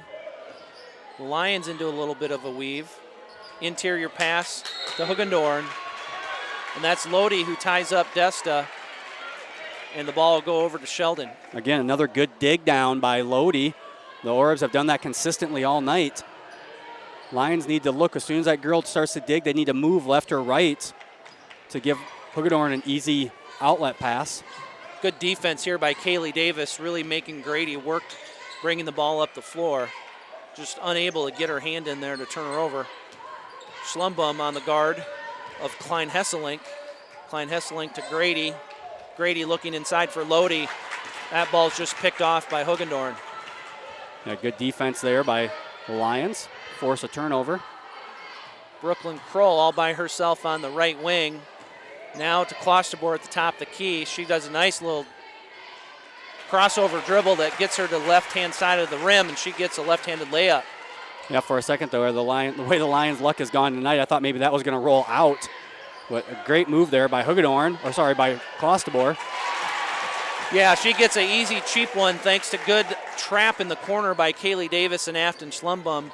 Grady just kind of threw that ball looking for some help, and Klosterboer was waiting right in the middle of the lane. Got an easy 2 buckets. Yeah, that full court, hard press defense the Lions like to run is finally paying off here a little bit. Yeah, the leads run back to 9. See if we can't get it back to double digits.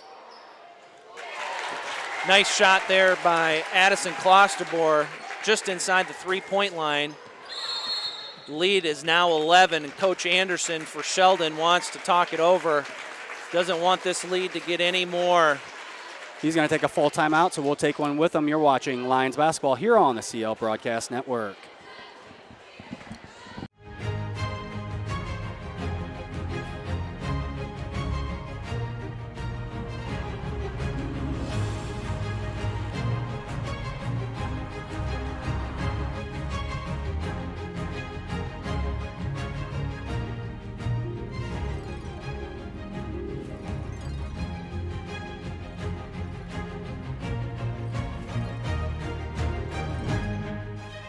Here's to welcoming moments, big and small.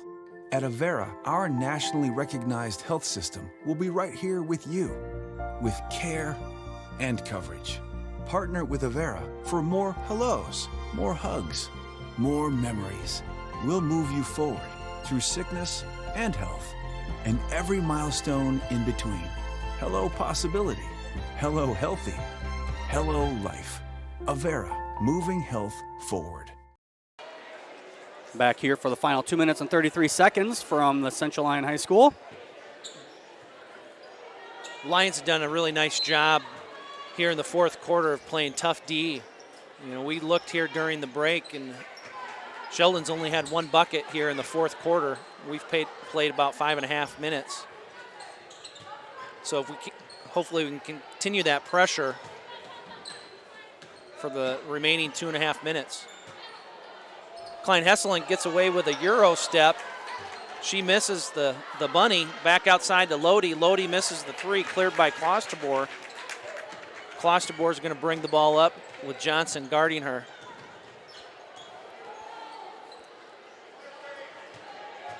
Coach Grafing kind of shouting instructions from the sideline here, wanting to run the offense and look for good ones. Looks like the Lions maybe going to try to run some clock, looking for layups and free throws here in the last 2 minutes. Yeah, in the bonus, so the Orbs will start to foul as Ember Bar commits that foul, send Afton Schlumbum to the line. Lions going to have to win it or continue to have their lead by shooting free throws as Barwick fouls out. That's Izzy Freeman that checks in for her. This is one-on-one for Schlumbum. She misses the front end of it, cleared by Klein Hesselink over to her sister. Dribble handoff to Johnson. Johnson gets to the middle of the lane. Good defense by Kaylee Davis. Gets the rebound off Johnson. It'll be the Lions' ball. Yeah, good defense there by Kaylee Davis. Just beating Johnson to the spot, holding her her body straight vertically there, so that nothing you can really call. And then hustling to get the ball, and it goes off of the Orabs, and looks like Sheldon is just going to be content to play good defense. Klein Hesselink pestering Davis out here at the top of the key. Switches on. Now they're going to come and foul, it looks like. Davis is indeed fouled by Klein Hesselink. She'll go to the line. McKenna Klein Hesselink with her 3rd foul, team's 10th, so it will be a 2-shot foul. Davis converts on the first. Lions lead is now 12. Lions shooting almost exactly their season average as a team from the free throw line at 62% for the evening. Those two will help that a little bit. Lions continue to bother full court, making Sheldon take a little time to get the ball up the floor. Good rebound there by Reagan Van Wy. She's kind of zigging and zagging up the floor, and Izzy Freeman will be called for the foul, and Reagan will get 2 shots. Yeah, good job by Van Wy to be strong with the ball on the dribble there. Kind of telling the rest of her teammates exactly how bad that foul was. She hits her first. Lions doing a nice job. That's 3 in a row from the free throw line. Kind of like to see that here as we work the second half of the schedule. You know, Lions have had a lot of blowout wins. Yes. And so being tested here. Schlumbaum with another steal and a foul called. But yeah, you're right. You know, you're like Coach Grafing said earlier today, you know, as the season goes on, you're not going to get all blowout wins. You're going to have games where maybe you don't shoot the greatest. Now, hopefully it's not a trend, as it's kind of 2 games in a row the Lions have been off from the three-point line. But, you know, good to get wins when you don't shoot well and work on some of the other things. But, yeah, as we go through here in the last 3 weeks of the Siouxland Conference schedule, and then we start postseason, it's each and every night's going to be tough. So, yeah, it's a good job there. Afton makes another free throw. Lead is up to 17 now, 54-37. Can't say enough about the Lions' defense here in the 4th quarter, holding Sheldon to that one banked three-pointer. yes.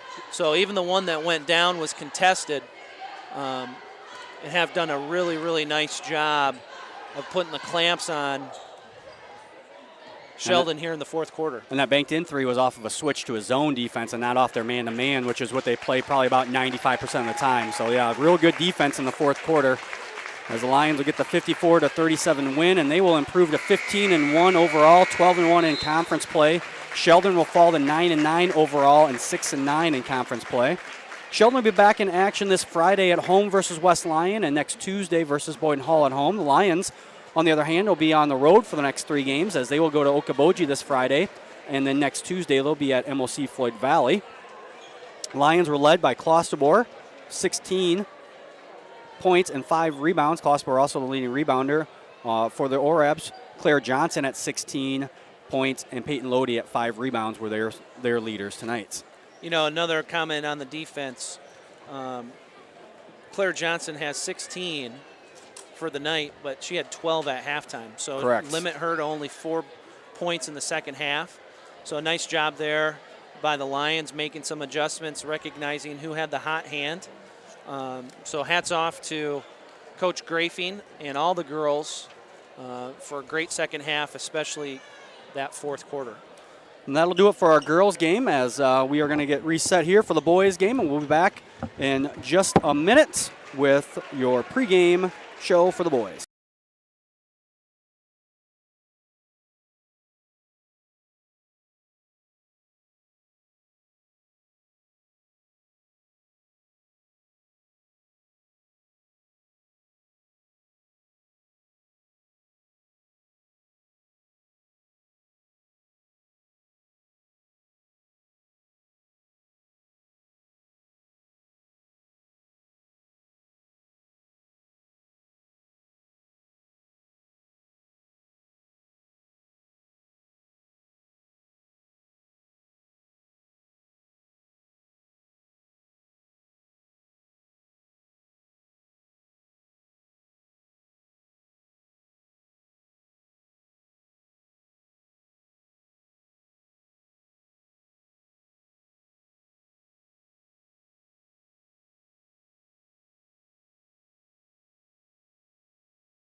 stats, and then we'll just go to his.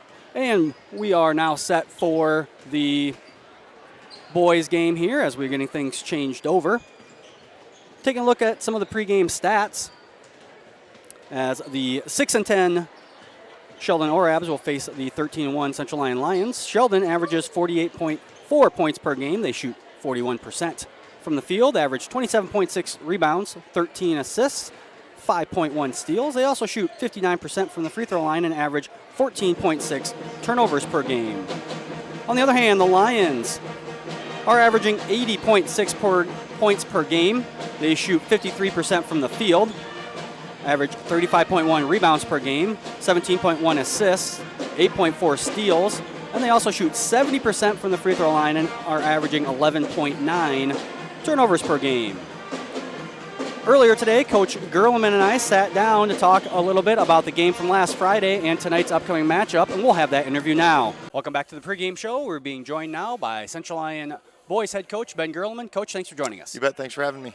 Coach, let's start by talking about the game from last Friday against Sioux Center. How do you feel the boys played in that 90-41 victory? Oh, I mean, we started out the game unbelievable. I thought our kids really, what they needed most was to play a game. Right. And we had talked about that. Like, we were disappointed about our first game our game on Tuesday that week, and just wanted to get out there and just erase that. And we did that. I mean, we played outstanding. I've been coaching in the Southern Conference for 20 plus years, and I don't think I've ever seen a boys game where the score at one point was 41-5.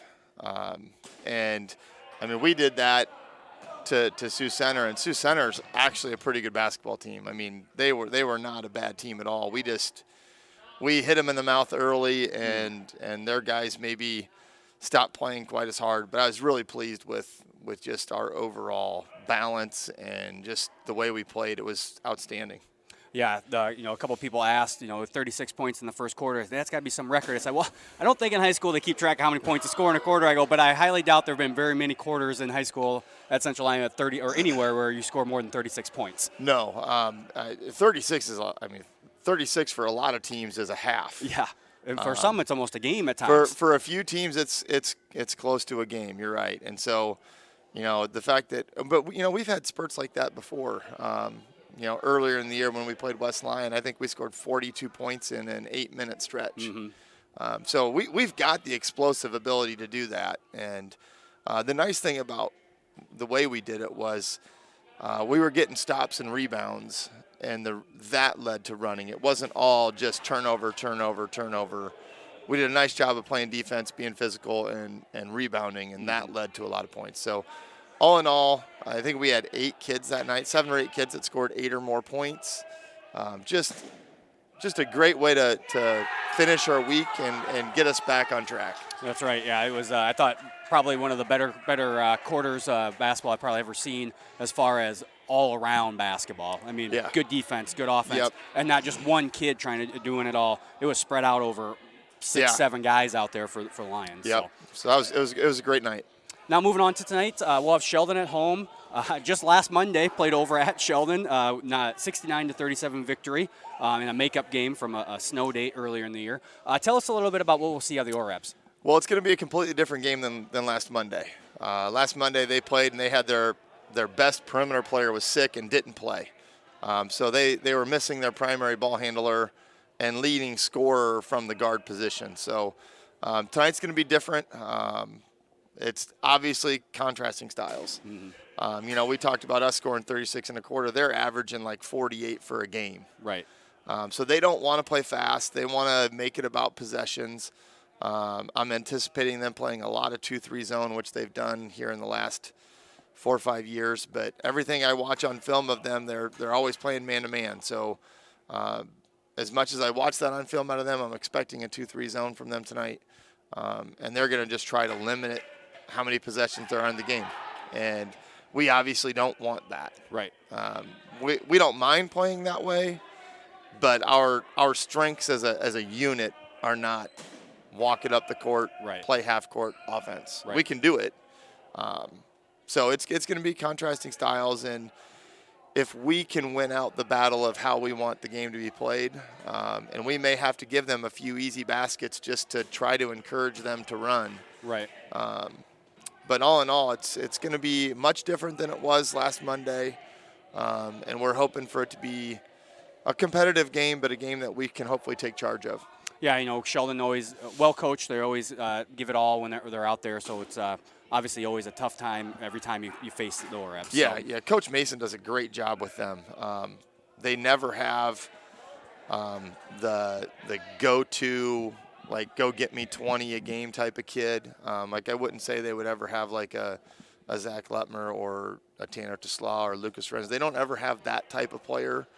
But he gets the most out of his kids, and he does a great job with them. And I'm expecting tonight to be much different than it was last week. What's a couple of key things offensively and defensively should we watch for tonight? Well, we just need to get good movement on offense, especially if they're in their zone. We need to get the ball to the short corner. We need to get the ball in the middle of the floor, and we need to be aggressive off of that. If we can do that and we get good body movement, I'm not worried about our shooters. I think our shooters will shoot the ball in the basket as long as they're not just standing there and watching the game and then, oh, now I have to shoot it. Right. So if we can get good movement offensively, I think we'll be fine. If we can get out in transition, that'll make it even easier. Defensively, we're going to have to really do a good job of not giving the Brower kid for them an angle to the basket. He's a really nice player. He does play down low for them. And so if we can just keep him in front of us and make him score over us, I think we can do a good job. I feel pretty good about Rex guarding him. And outside of him, they got two kids that really shoot it a lot, and we can't let them get going. If they have one of those nights where one of those kids hits 6 or 7, you know, it's going to be a real dogfight. Right. So we're going to have to guard the three-point line on them and do the best we can to keep the Brower kid from really going off down low. All right, well, Coach, I'm going to wish you good luck tonight. Thank you for taking some time to join us today. You bet, thank you. And we'll be back with more of the pregame show after these words from our sponsors. At Frontier Bank, we know you're busy with what really matters. That's why our Big Deal checking account was created to make banking work for you. While you're keeping up with life's daily transactions, your Big Deal checking account is earning you monthly rewards. Competitive rates, refunds on ATM fees, and more, with no minimum balance or monthly service fees required. And you can apply for a Big Deal account from anywhere in less than 10 minutes. Focus on what matters most. Bank with Frontier Bank. See a customer service representative for more information. Member FDIC. DeNoble Austin and Company PC, certified public accountants, offers a variety of services including payroll, auditing, sales tax, financial statement preparation, and, of course, income taxes. Whether you're a farmer, small or large business owner, or just require some assistance with your personal finances, DeNoble Austin and Company PC can save you time and peace of mind with the skills you need and the service you expect. Located in Rock Rapids and Laverne. Welcome back to Central Lyon as we are getting set now for the tip-off for the boys game. We'll take a look at the last 5 games for each of these teams. Sheldon is 3-2 in their last 5. They have wins on the road, one win on the road against Georgia Little Rock, and then a win at home versus Sibley Cheaton and Hinton, and then a loss at home to the Central Lyon Lions, and a loss on the road to MOC Floyd Valley. The Lions, on their hand, are 4-1 in their last 5. The lone loss coming against Boyden Hall a week ago is their only loss on the season. And then they have wins at home against Sioux Center and Rock Valley, and then a win on the road versus Adrian Ellsworth, and then a win, obviously, against Sheldon last week, Monday. Each team, in the last 10 games, each team has won 5 in this series. So the series knotted at 5 apiece. Though Central Lyon did win last week, Monday, that score was 69-37. But as you heard Coach Gerleman talk about in our pregame interview, one of the seniors, Blake Radke, a 6-foot junior guard, was not suited that last week Monday for the ORABs. So they were a little out of their game as Shane Brower had to play a little bit more of a guard role than what he's used to, as he's usually a post player. So a little bit different lineup tonight for the ORABs as Radke will step back in. Taking a look at the Siouxland Conference standings as they sit for the boys. Central Lyon, technically a half game back from Boyden Hall as they are in second place at 10-1, and Boyden Hall at 11-1, as we are one game, that West Lyon game behind as in the schedule. And you see Sheldon sitting in 8th as they are 4-8 in Siouxland Conference play and 6-10 overall this season. Rankings that just came out yesterday, new state rankings from the AP. Central Lyon, with the loss last Tuesday, dropped to number 7 in the AP poll. And Boyden Hall, with the win, moved up to number 2. Basically just flip-flopping spots from the previous week where the Lions were ranked, actually the Lions were ranked 1, and Boyden Hall was ranked 7th. So the Lions dropping a little bit in the polls, but regional pairings are out, or not regional for these guys, I guess districts for the boys side, but they're out. So that's that game maybe a little bit contributing factor to the districts, but both Boyden Hall and Central Lyon got about what they probably thought they were going to get when it came to those district pairings. Yeah, I think the only thing that might have been different with the pairings, let's say we won last week, we maybe would have avoided Western Christian, Boyden Hall maybe in the same district if it goes the other direction. Who knows? It could have been the same thing regardless. Yeah, you've got looking at Varsity Bound, who does the stats for the state. They do a little power ranking, and they have Boyden Hall ranked 3, Western 4, Central Lyon 5. So when you've got 3 of the top 5 teams right up here within 15 miles of each other, and then you throw in a really good Rock Valley team, Unity Christian's pretty good, and ELC's having a great year. Geographically, it's getting a little difficult to separate all those teams into more than 2 spots for the state tournament. You're exactly right. We might have been put in the same sub-state as Western Christian, but we avoided the other Siouxland Conference schools. Yes. West Lyon and Rock Valley might play Boyden Hall on that path to that state tournament. So, it's all 6 1/2 dozen the other. Obviously, we're going to play the teams that are on our side of the bracket, but got to beat them all to make it to the well. That's right. We'll take a look at today's key player of the game. First for Sheldon, we're going to go with the 6'4" senior forward, Shane Brower. Brower averaging 15.3 points per game, shoots 59% from the field, averages 9.1 rebounds, 1.1 blocks, and 2.2 assists. He is the leading scorer for the Orabs and also the leading rebounder at 9, almost averaging a double-double.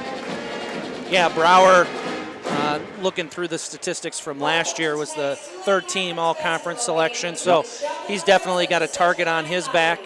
He had 10 points last week when we played him, so I'm sure Coach Gerleman's got a few wrinkles up his sleeve to try to slow him down tonight. And the key player for tonight for Central Lyon, we're going to go with junior number 15, Andrew Austin. Austin averaging 14.3 points per game, 70% from the field, averages 5 rebounds, 2.4 assists, and 0.6 steals. Andrew with a great game list just past Friday. Yeah, 14 points last Friday, kind of a bounce-back game for him. After being held scoreless against Boyden Hall. Boyden Hall really came out and looked like they had targeted Andrew after his really good game against them, first game of the season. So I like your pick. Andrew had 15 points last Monday when we played Sheldon. See if he can't string a couple nice games together. Taking a look at the starting lineups first for the Sheldon Orabs, they're going to go like this. Number 0, junior Blake Radke. Number 1, junior Anthony Provost. Number 5, senior Brady Van Meteren. Number 11, senior Shane Brower. And number 12, senior Max Hamill. For the Lions, they'll go like this. Number 2, senior Cooper Spees. Number 5, senior Rex Van Wy. Number 14, junior Zach Lutmer. Number 15, junior Andrew Austin. And senior number 22, Mason Gerleman. So the Lions going with the same starting lineup they debuted last Friday, with Spees stepping into that starting role after he spent most of the first half of the season kind of nursing a few injuries. Yeah, Cooper had a nice game last Friday, 10 points. Really looked like he and Zach pushed the issue to start the game. See if we can't get some of those same transition baskets here tonight. Austin controls the jump for the Lions. Back to Lutmer. Gerleman sets the screen. Over to Spies. Spies to Austin in the corner. Back to Gerleman at the top of the key. Skip pass to Van Wy. Van Wy dips his shoulder, misses the bucket on the left-hand side. Yeah, kind of a weird angle there for Rex. Probably would have benefited from being 6 inches in any direction besides where he ended up there, but that's Radke for 3. He misses. Van Wy with the rebound. Here comes the Lions. Lutmer, crossover dribble, gets to the middle of the lane, and foul's going to be called on the floor, so it'll be a Lions ball underneath. Foul is called on number 5, Brady Van Meteren. Gerleman to Lutmer at the top. Sheldon employing a 2-3 zone. Yeah, Coach Gerleman said in the pregame he thought he'd see it, even though they haven't played a lot against other teams. Lutmer along the baseline, skip pass to Gerleman for 3. Lions first on the board, thanks to a Gerleman three-pointer. Yeah, that's the danger of that 2-3 zone is the Lions shooters on the outside, especially Mason Gerleman. Orabs are going to have to identify where he's at all times if they want to play that zone.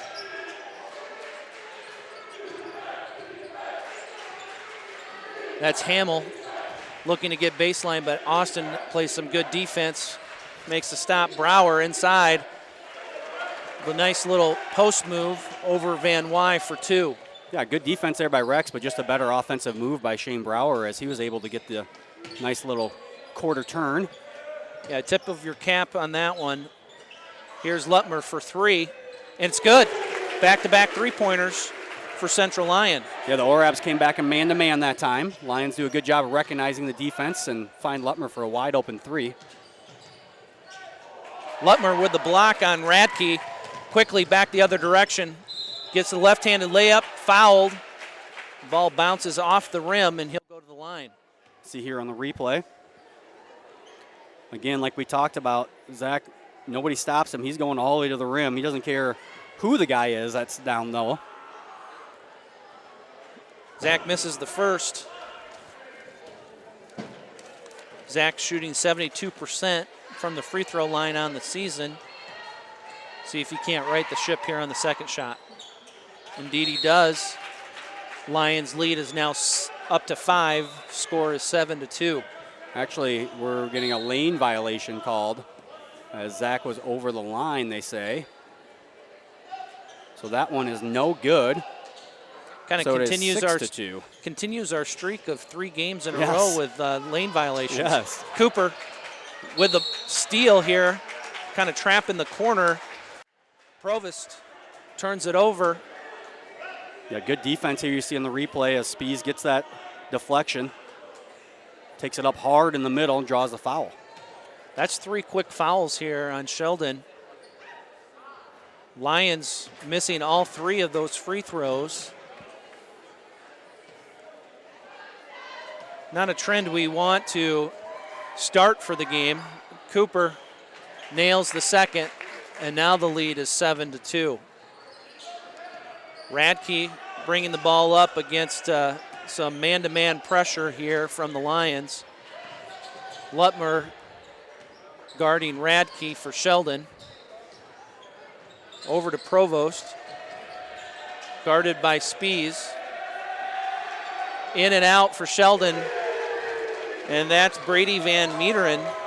Van Meteren not even averaging a full bucket, just under 2 points a game. He makes the three-pointer. Yeah, that was Van Meteren's first made 3 of the year. 2 in a row for him. 5 quick points, ties it up 7-7. The Lions running. That ball's tipped as it's passed interior. And Sheldon's back the other way. That's Provost handling. Over to Radke. Surprised a little bit here. Sheldon looking to get out and run. That is the Lions' strength. Maybe sensing a little momentum here for the Orabs, just trying to cash in on it. Provost inside to Brower. Brower, nice move across the lane, gets the left-handed layup. Sheldon gets their first lead of the night, 9-7. Yeah, no help defense there for Van Wy on the backside. Brower gets an easy bucket. Gerleman fouled in the act. He's going to get 2 shots. Nice little rip by Mason. He kind of gives a head and shoulder fake on the three-pointer, gets his defender in the air and gets fouled. Yeah, Mason with that kind of had that move really all season, as he's really improved off the dribble. Misses his first one there, is uncharacteristic. He shoots 83%. Yeah, that trend of missing free throws here in this first quarter, hopefully something that's just an anomaly. Mason hits the second. We're tied back up. Oh, excuse me. Lions trail by 1, 8-9. Radke handling the ball for Sheldon.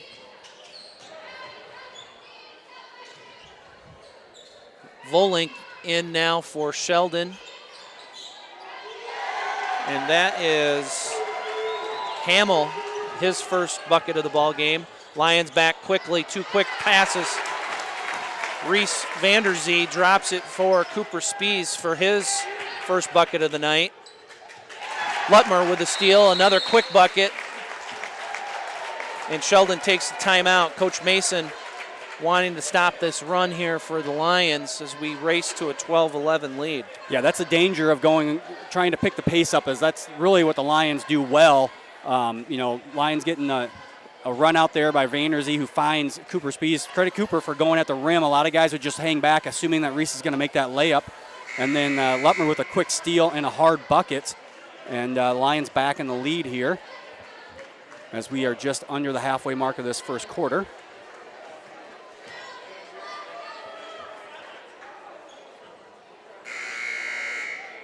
Cam Montag checking in the ball game for the Lions.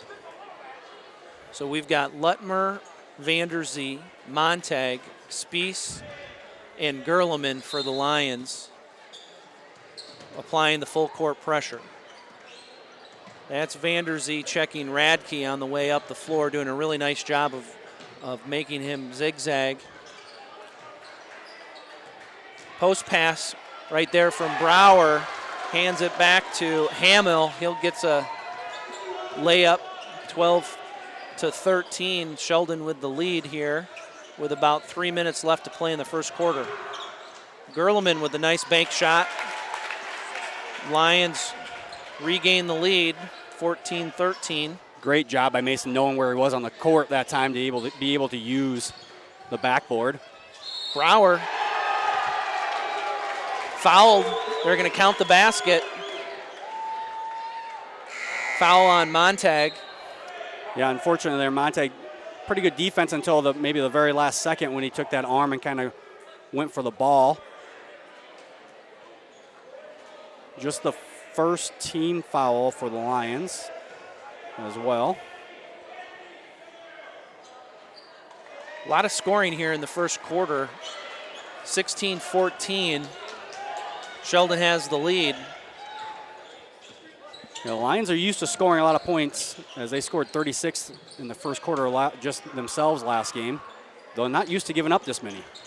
No, when I looked, I think Sheldon averaged just under 50 points, 48 points per game.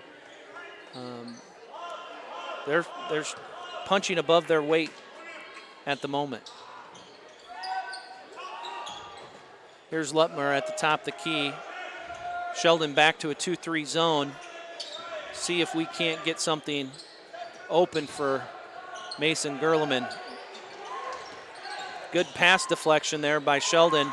Skip pass over to Lutmer for 3. That's his second of the first quarter. Lions regain the lead, 17-16. Yeah, good job there by Gerlman to find the open man as he drew the defenders as they collapsed out of that zone. Here comes Zach kind of chasing. Looked like we tried to get a trap after that full court pressure.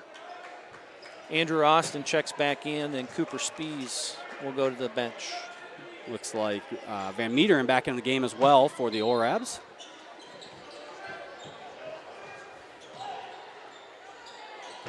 Good defense here by Zach. He picks it off in the corner. Up ahead quickly. Gerleman for three. Back-to-back threes for the Lions. One for Lutmer, one for Gerleman. Now the lead is 4, 20-16. Good find there out in transition by Andrew Austin. Provost for Sheldon. That's Van Meteren, or excuse me, Volink. Volink drives along the baseline. He's fouled. Andrew Austin's first. Central Lions second of the first quarter. Boy, Andrew Austin there kind of bailed out Volink because he had nowhere to go as Reese Vanderzee was coming for help defense and he was almost behind the hoop. Sheldon gets bailed out by the foul there. Braden Schwartz checks in for Sheldon. Radke will take a seat.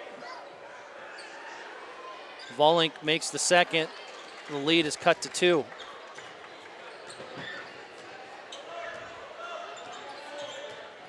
Sheldon back to their man-to-man.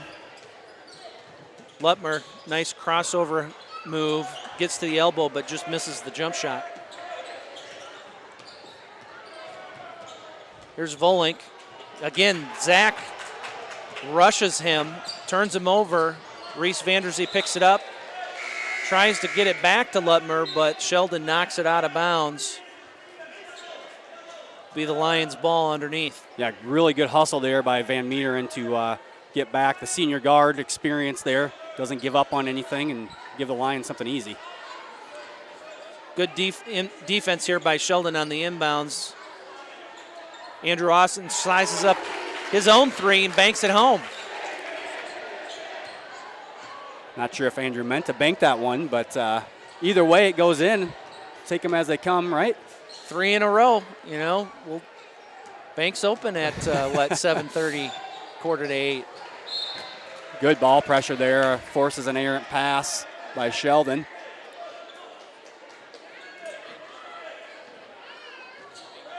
.50 seconds left to go in the first quarter. We'll see what the Lions decide to do. If they are going to hold or try to get a couple baskets. Reese Vanderzee takes a three, just short. Rex Van Wy battling underneath.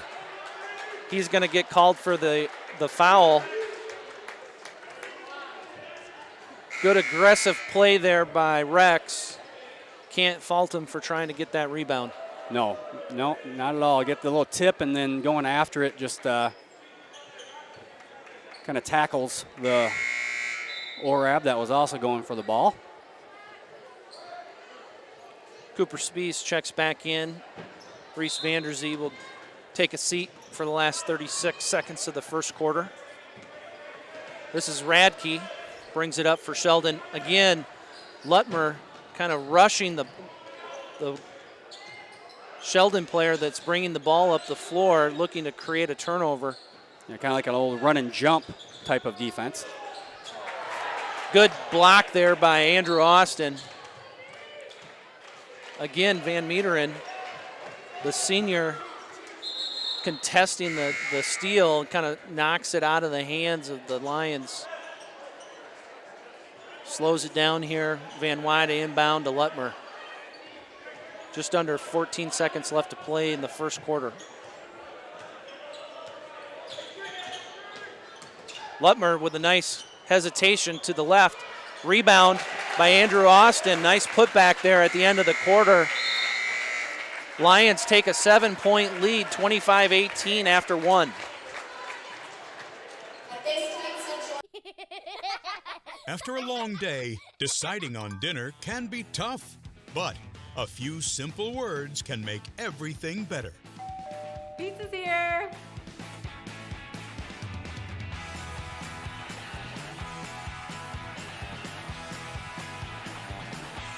End your day the right way with pizza and chicken from the carry-out and delivery experts at your local Pizza Ranch.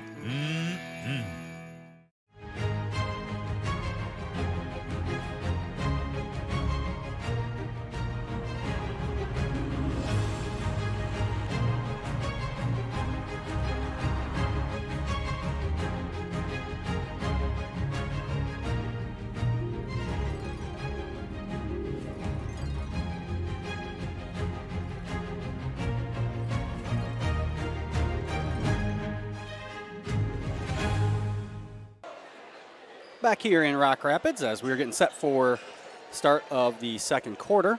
Remind everyone, make sure you subscribe to our YouTube channel so you know when we post videos or start our live broadcast. And you can follow Central Lyon on Facebook and Twitter to keep up on all the latest news. High scoring first quarter, 25-18.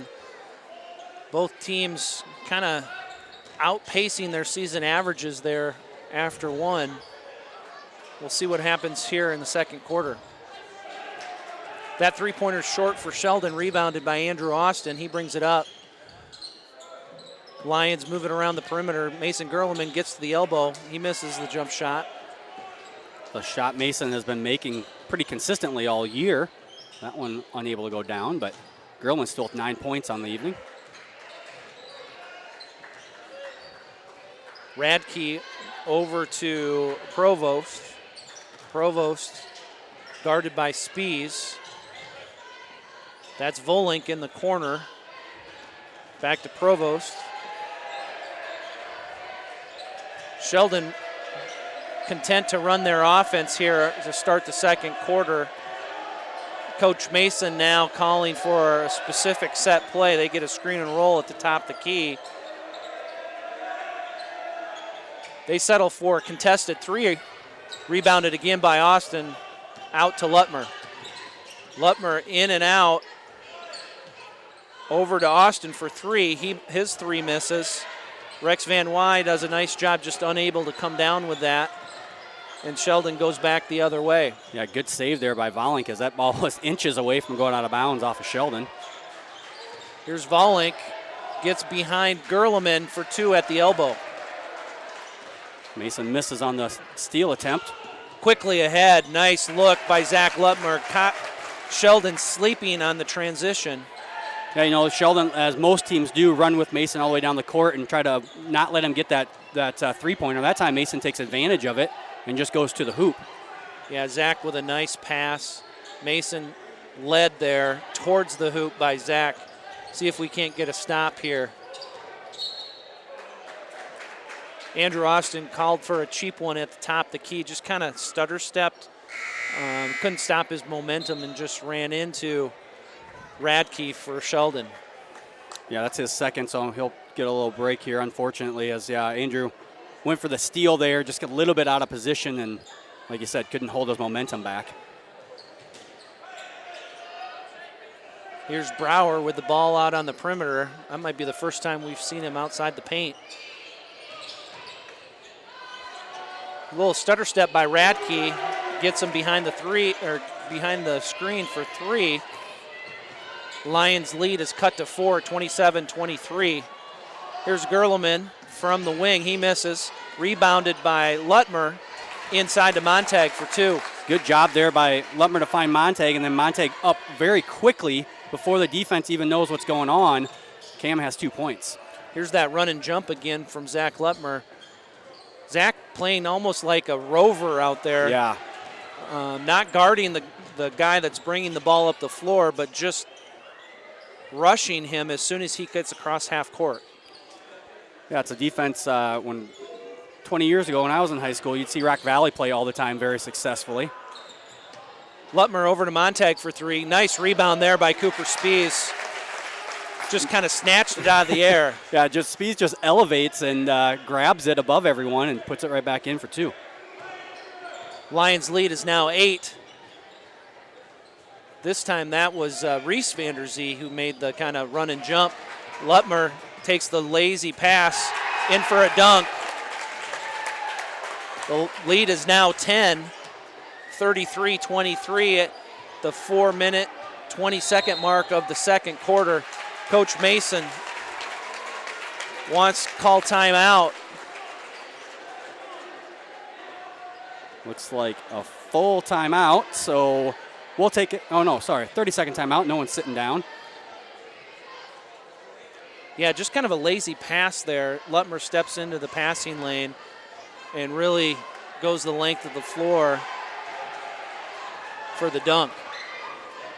I think officials walking over and warning the Central Line bench for hanging on the rim.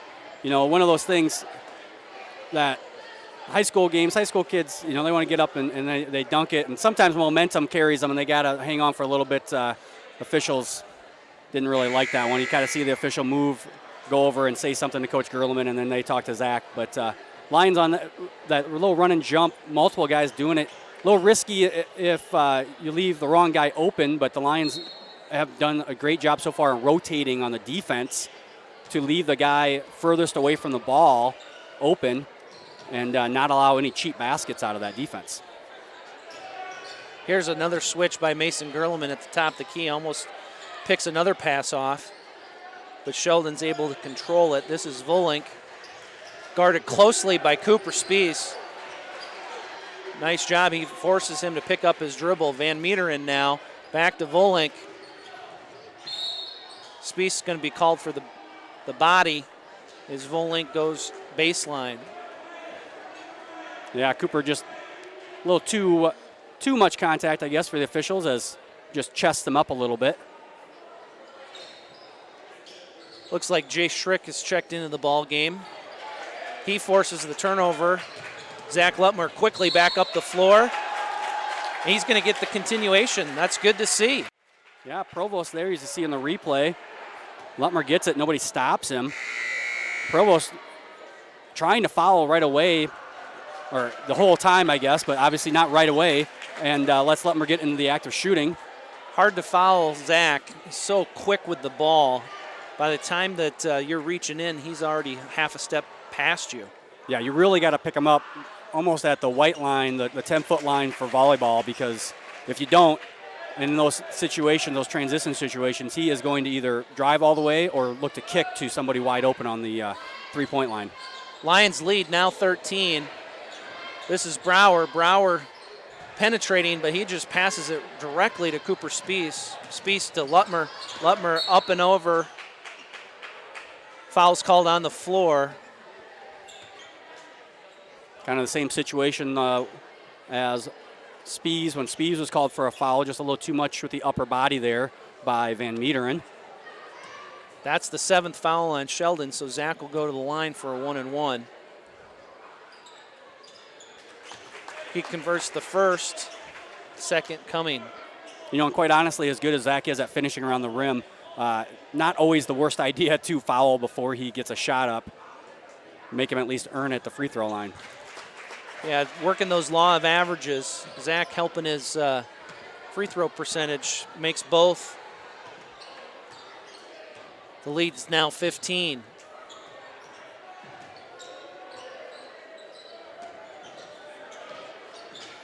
Sheldon dribble penetration to the middle of the lane, gets the easy bucket.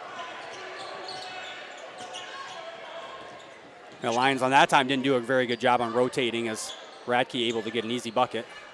Lutmer feeling it after making 2 free throws. Knocks down the corner 3. Makes it 41-25. Unofficially, that's 18 already for Lutmer to go along with 3 assists so far in this first half. Good cut there by Volink as Brower is kind of backing down Van Wide. Schrick kind of lost his man, and Volink makes a cut right to the rim. Yeah, Jace was in good position there to for the help defense, but like you said, his man got lost, and then not good enough rotational defense. But again, Brower leading the team in scoring and rebounding, probably not a bad idea to run double teams at him and make someone else try and get tough shots down low. Volink makes both. Lead cut to 15, 41-26, with about 2.5 minutes left to play in the first half. Back to the 2-3 zone is Sheldon. Coach Mason really mixing up his offense or his defense is trying to confuse Central Lyon. And this time it works for him. They get the turnover. That's a long three. Air ball by Radke, rebounded. Lions back the other direction. Jay Schrick in the transition three. He misses.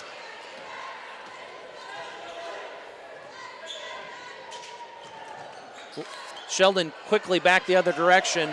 Brower with the offensive rebound put back. Lions bring it back. Yeah, even off a make, you could see Coach Mason just yelling for his team to get back on defense. It doesn't matter make or miss. The Lions like to run, so.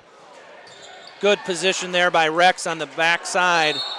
He's fouled after putting back the offensive rebound. Good position. He saw Mason here on the left wing, set up on the opposite side block, and had a nice block out, and it's fouled. He knocks down his first. Just his first point of the evening. Cam Montag checks back in. Jay Strick will take a seat.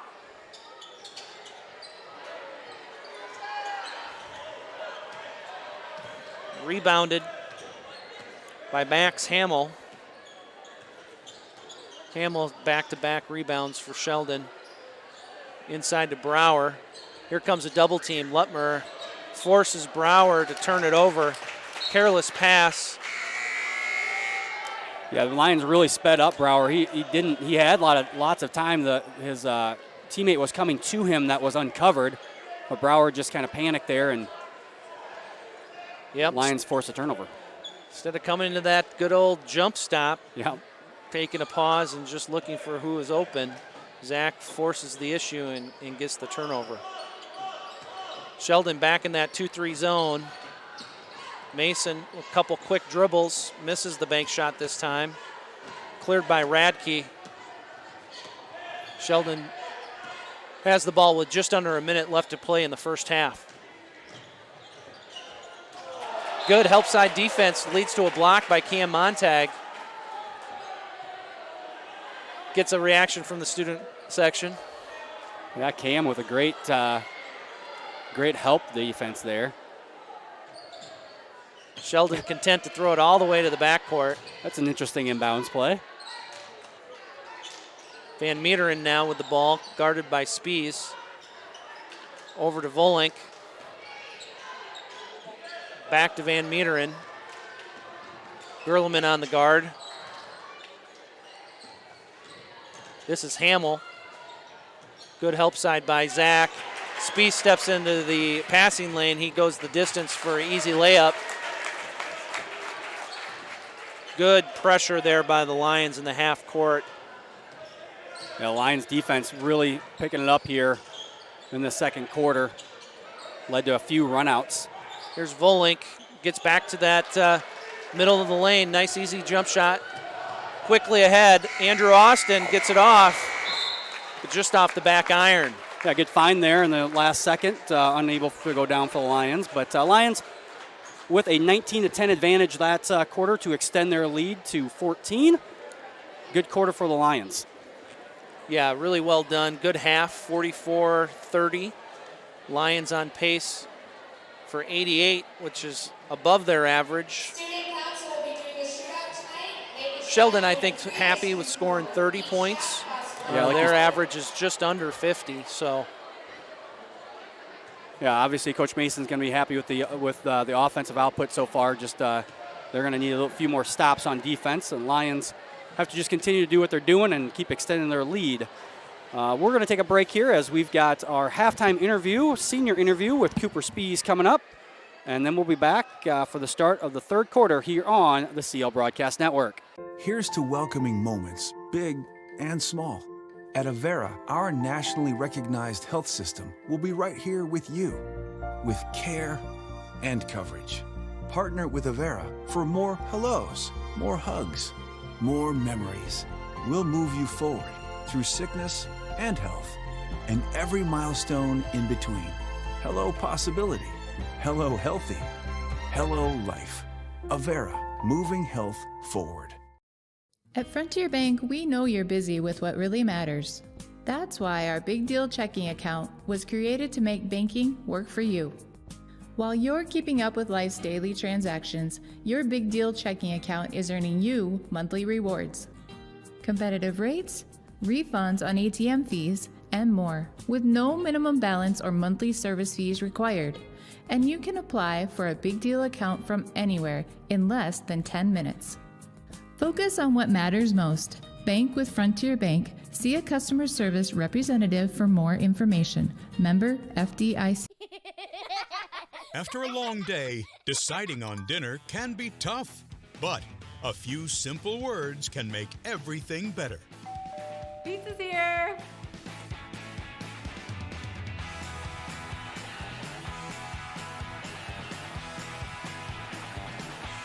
End your day the right way with pizza and chicken from the carryout and delivery experts at your local Pizza Ranch.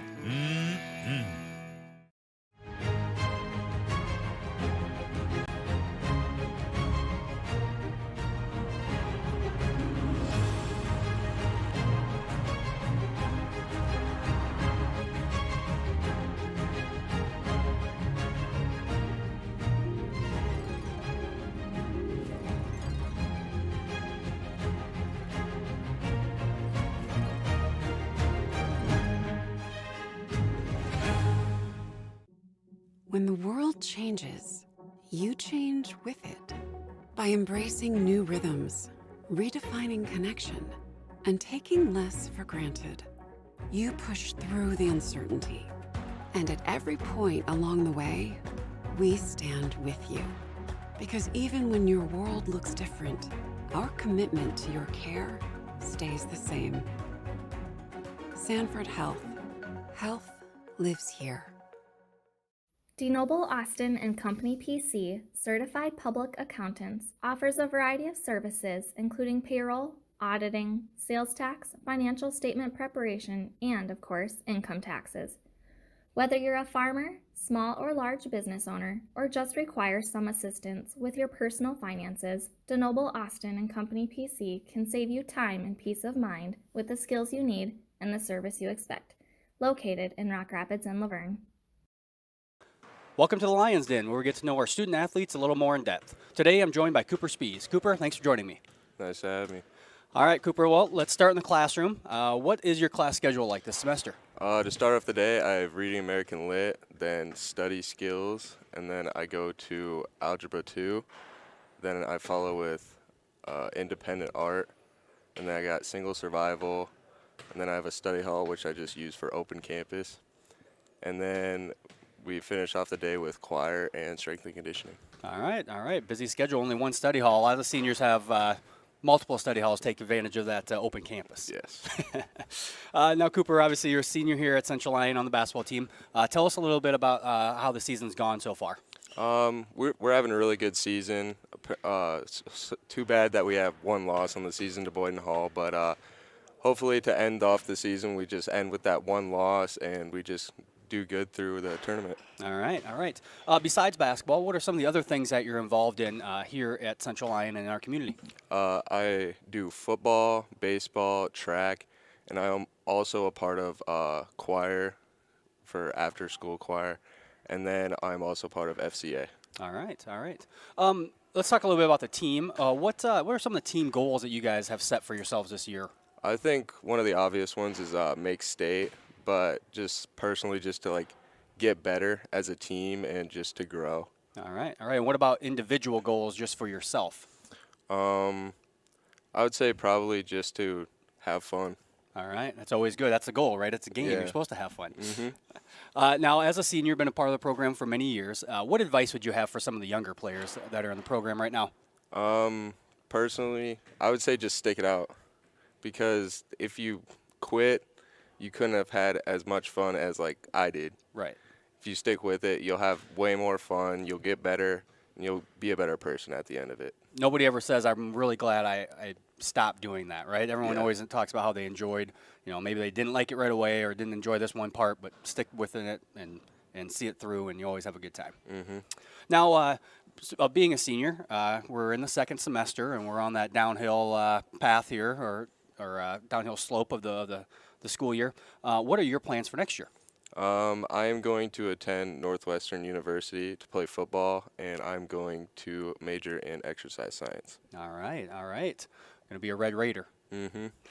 Now, what do you like best about being part of the basketball team, or what's maybe a favorite memory that you've had this in your 4 or 3+ years here? I would probably say the team meals for varsity.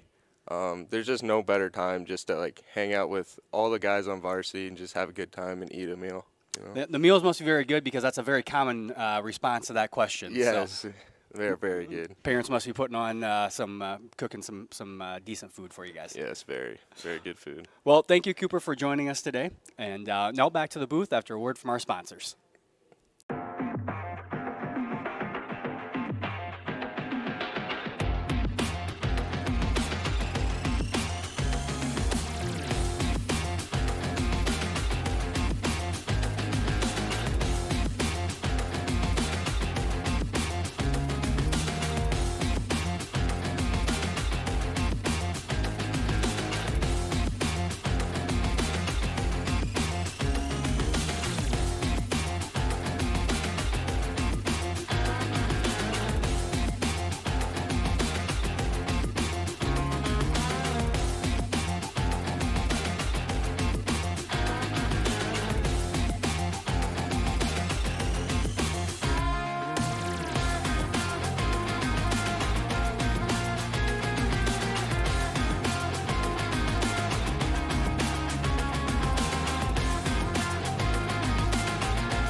And we're back here at Central Lyon for the start of our third quarter.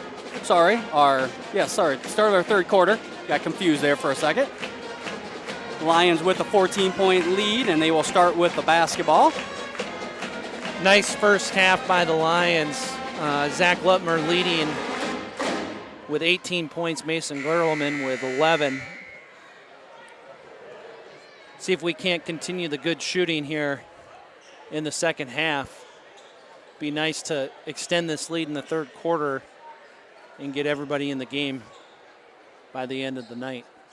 Yeah, Cooper Spees also with 7 points. Spees only averaging about 4 or 5 points per game, so above his average already for a game just here in the first half. Yeah, putting two good games back to back. Here's Andrew Austin with the ISO on the first play of the second half. Very nice design play there to get Andrew down on the block. Lions in man-to-man to start the second half. Sheldon with a good ball movement here on the perimeter. That's Brower inside, adding to his team high. That makes 11 for him, just 4 shy of his season average. That was a very good move by Brower. 3 line defenders there, still able to get up and get the basket. Van Wy in the corner to Gerleman. Gerleman just about traveled. That's Austin on the opposite block, same move. Yeah, good job there, Andrew Austin, knowing where he's at on the court. The big height advantage and just going up and flicking that one in. Brower with back-to-back buckets here to start the second half for Sheldon. Lutmer, kind of a hesitation, fake the handoff, step back, hits the baseline jumper. Yeah, good move there by Zach and gets a friendly bounce. Does it look like it might be a little too strong, but able to get that one down, and now he is at 20, his season average already. Radke and Brower doing a 2-man game out here. Back to Radke for 3. He misses, rebounded by Austin, quickly to Lutmer. The Lions running. Good defense there in the transition from Sheldon to get back. Van Wy muscling his 2 shots there, gets the offensive rebound, just unable to convert. Brower back the other way for Sheldon, gets it in deep. He misses a bucket, gets his own shot, and offensive rebound leads to 2 points for Sheldon. Yeah, unfortunate for the Lions there because Andrew Austin just kind of bobbled it, and Brower in the right spot, right time there. Lutmer misses the 3. Radke quickly back. Brower with another bucket for Sheldon. The lead is 12 for the Lions. Brower with 6 quick points here. Gerleman with a nice curl cut gets to the rim. Yeah, good curl cut and then good use of the dribble to get by the defenders as they had kind of sunken off Rex Van Wy, create a little log jam in the middle. Brower feeling it, but that's an air ball.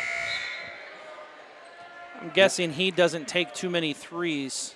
Yeah, that's going to be my guess as well. Is Brower good, very good post player. He's got a lot of moves down there, controls his body well, able to finish in some contested shots tonight.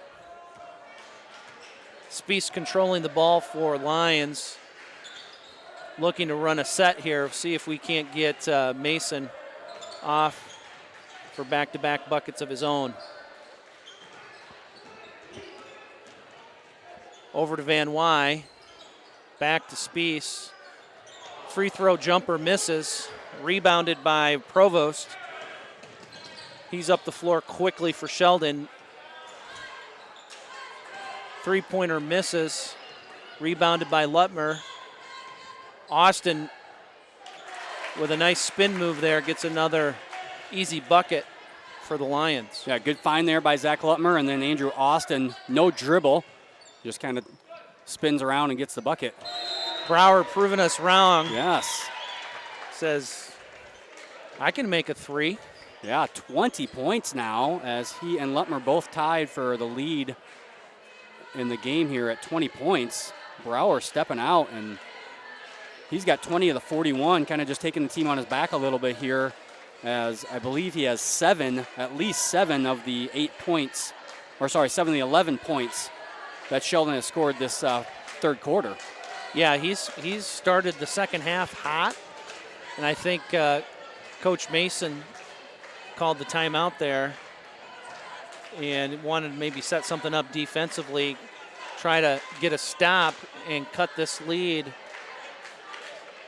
try to get it under double digits here as we're at the 4-minute mark. Yeah, they're going to have to identify, Lions have started to make a point to isolate Andrew Austin down low and find him the ball. They're going to have to make a point of maybe running a second guy at him, but the problem is the Lions are so long that you can't, if you're going to run a second guy at one of the post players, you really got to have good backside, weak side rotation, because the Lions also have shooters that you can't leave wide open either. So see what Coach Mason wants defensively here from the Orabs. Gerleman's got the ball at the top of the key. Vanderzee over to Austin. Austin puts it on the floor. Nice spin move again. Gets right back to the rim. Easy bucket for Andrew. Yeah, Andrew Austin he actually kind of lost that ball on the dribble, but able to regain it. And when he did, he was right at the rim. That's Provost for the three. He misses, rebounded by Lutmer, coming the other direction.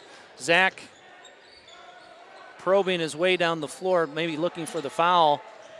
Has to pass it off to Vanderzee, back to Gerleman for the easy two. Yeah, great ball movement there by the Lions as he hit that short corner and then hit Gerleman for a nice easy jumper. Brower in the same spot where he hit his three just a moment ago.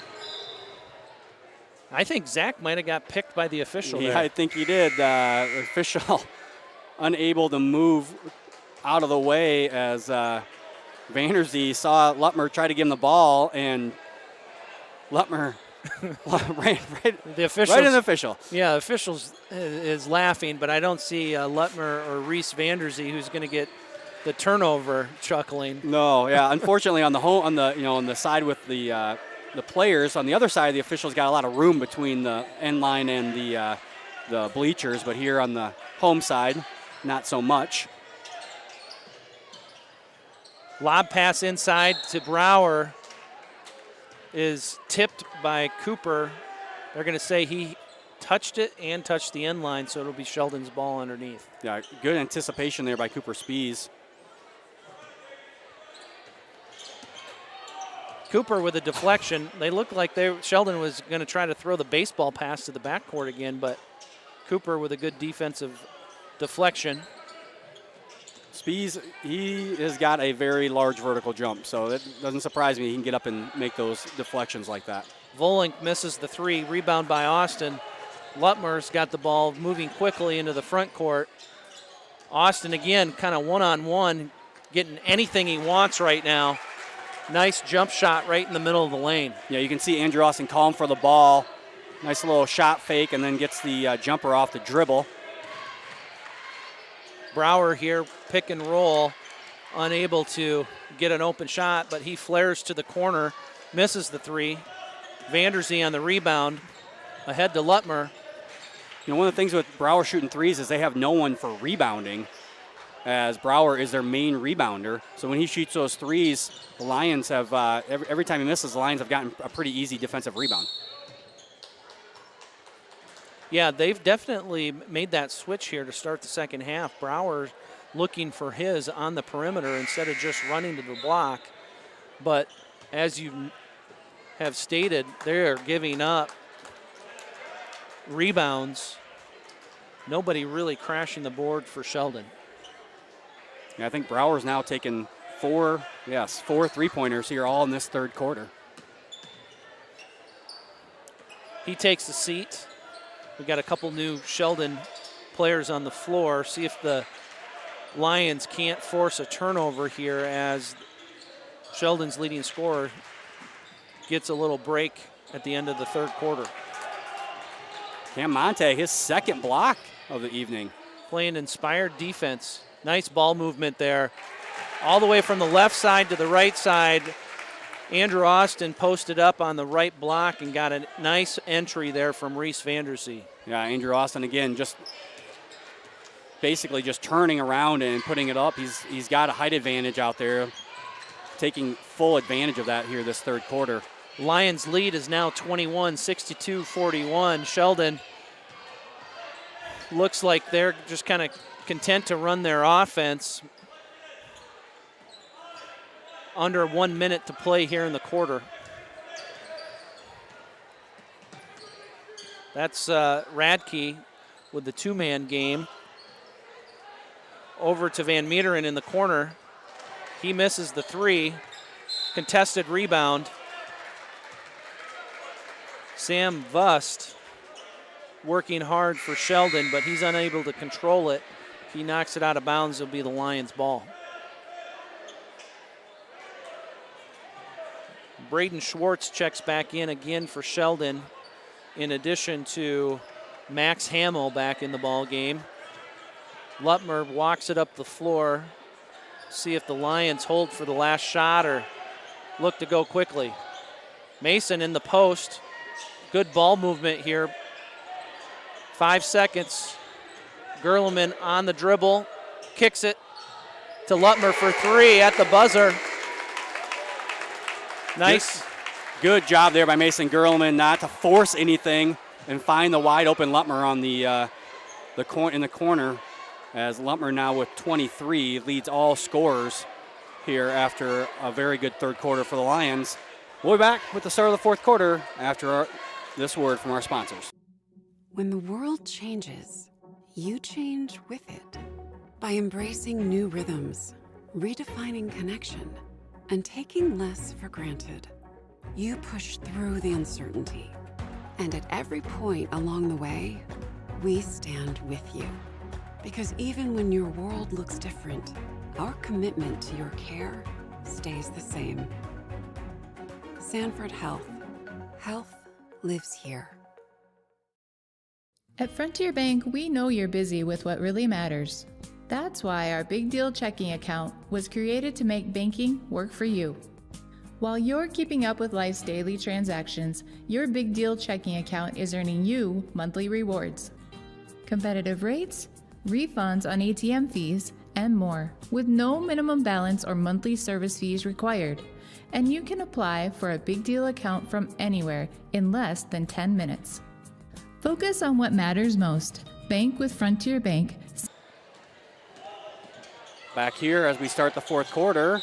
That's Volink for Sheldon. Kind of forces his way into the middle of the lane. It's fouled by Cooper Spies. No, excuse me. Cooper had the last foul on the scoreboard. Cam Montag is whistled for his second. Volink hits the first. Score updates. I know our Levi and Jason have been trying to keep the scores up to date on the bottom line, but Okoboji only leading George Little Rock by 2. Boyden Hall up 30-17 over Rock Valley at halftime, and West Lyon trailing Sioux Center 54-37 in the fourth quarter. It's that time of year, you know, it kind of feels like anybody can beat anybody on any given night. Nice to see George Little Rock playing really well against Okoboji. I saw Lucas Lorenzen had 53 the other night. Yeah, averaging 35 points earlier, like last week after that 53-point game.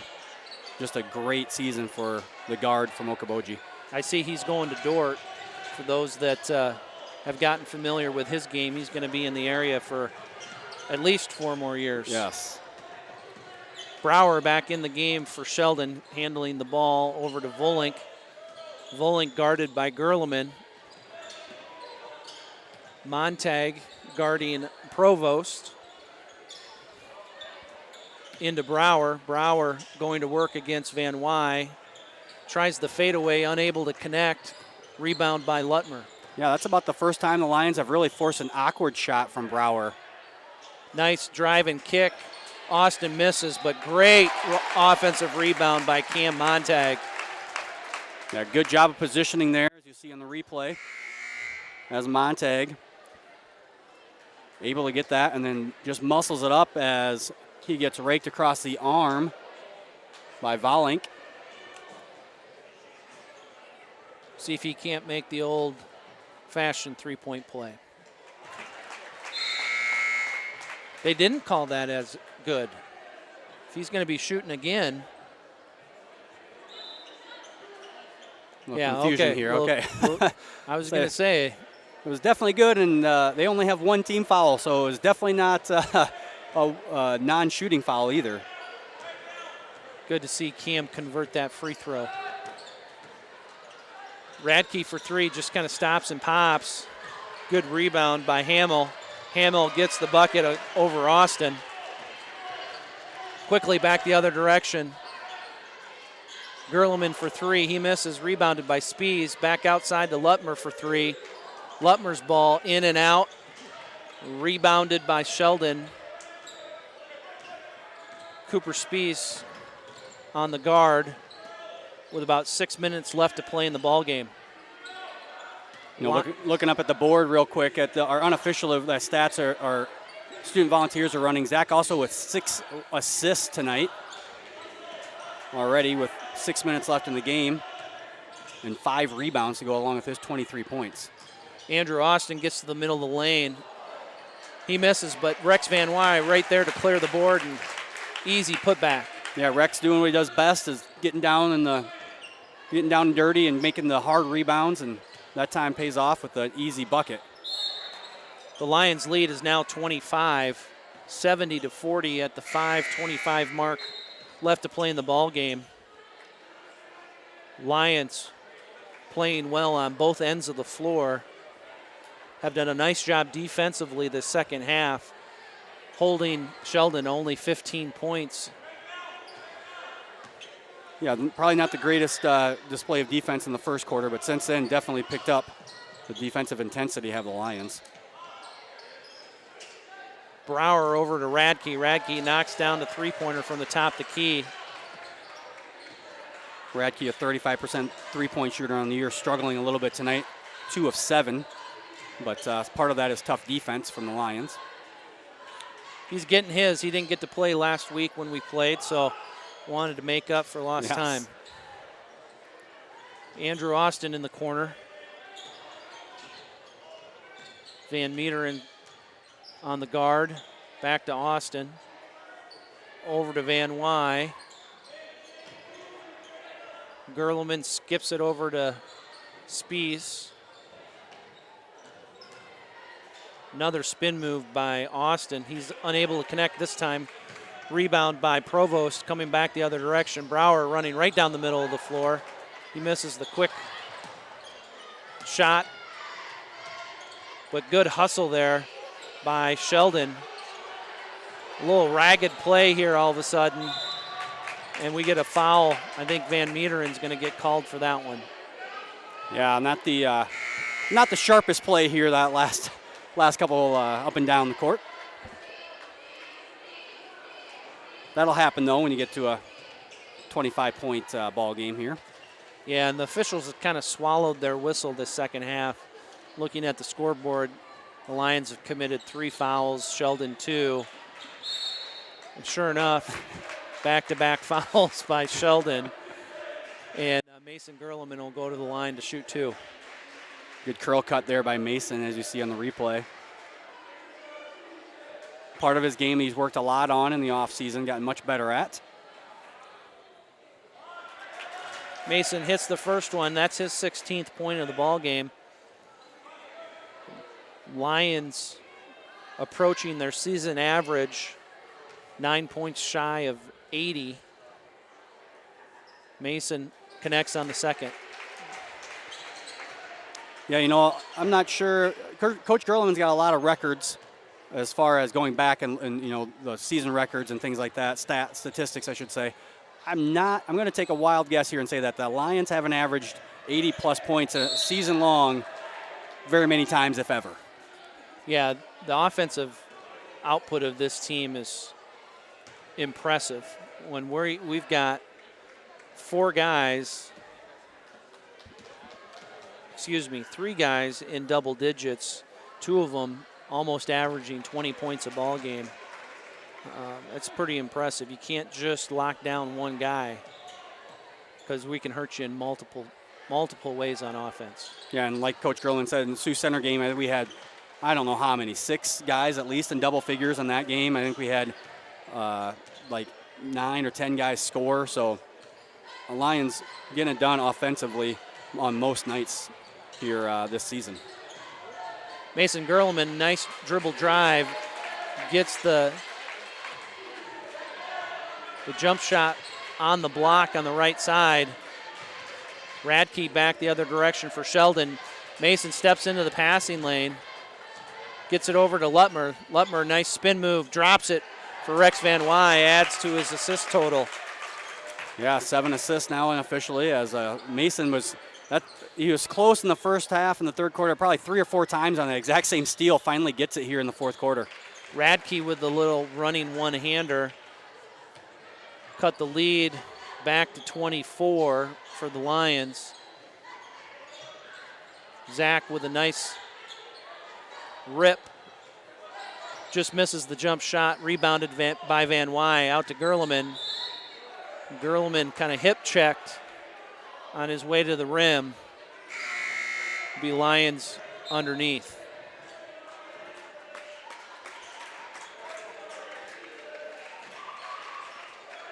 Schwartz and Vust back in the game for the Orabs.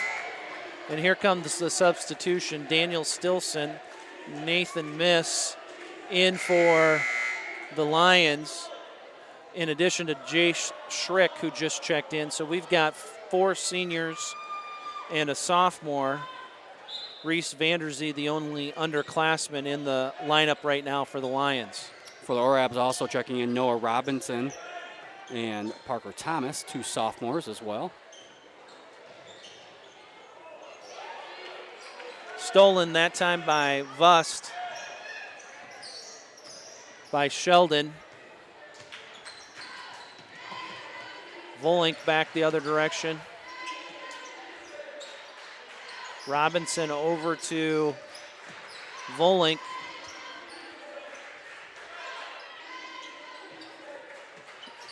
Volink takes a look, pulls the trigger, knocks it down. Just under 2 minutes left to play. Quickly ahead to Jace Schrick. Nice move there by Jace. They're going to call the foul on the floor. It'll be the Lions' ball underneath. That'll be just the 5th team foul, so neither team in the bonus quite yet here. Play on, the officials say. Yes. Nate Miss. Cam Montag. That pass is stolen by Sheldon. This is Volink, guarded by Daniel Stilson. Stilson doing a nice job keeping him in front of him. Nate Miss.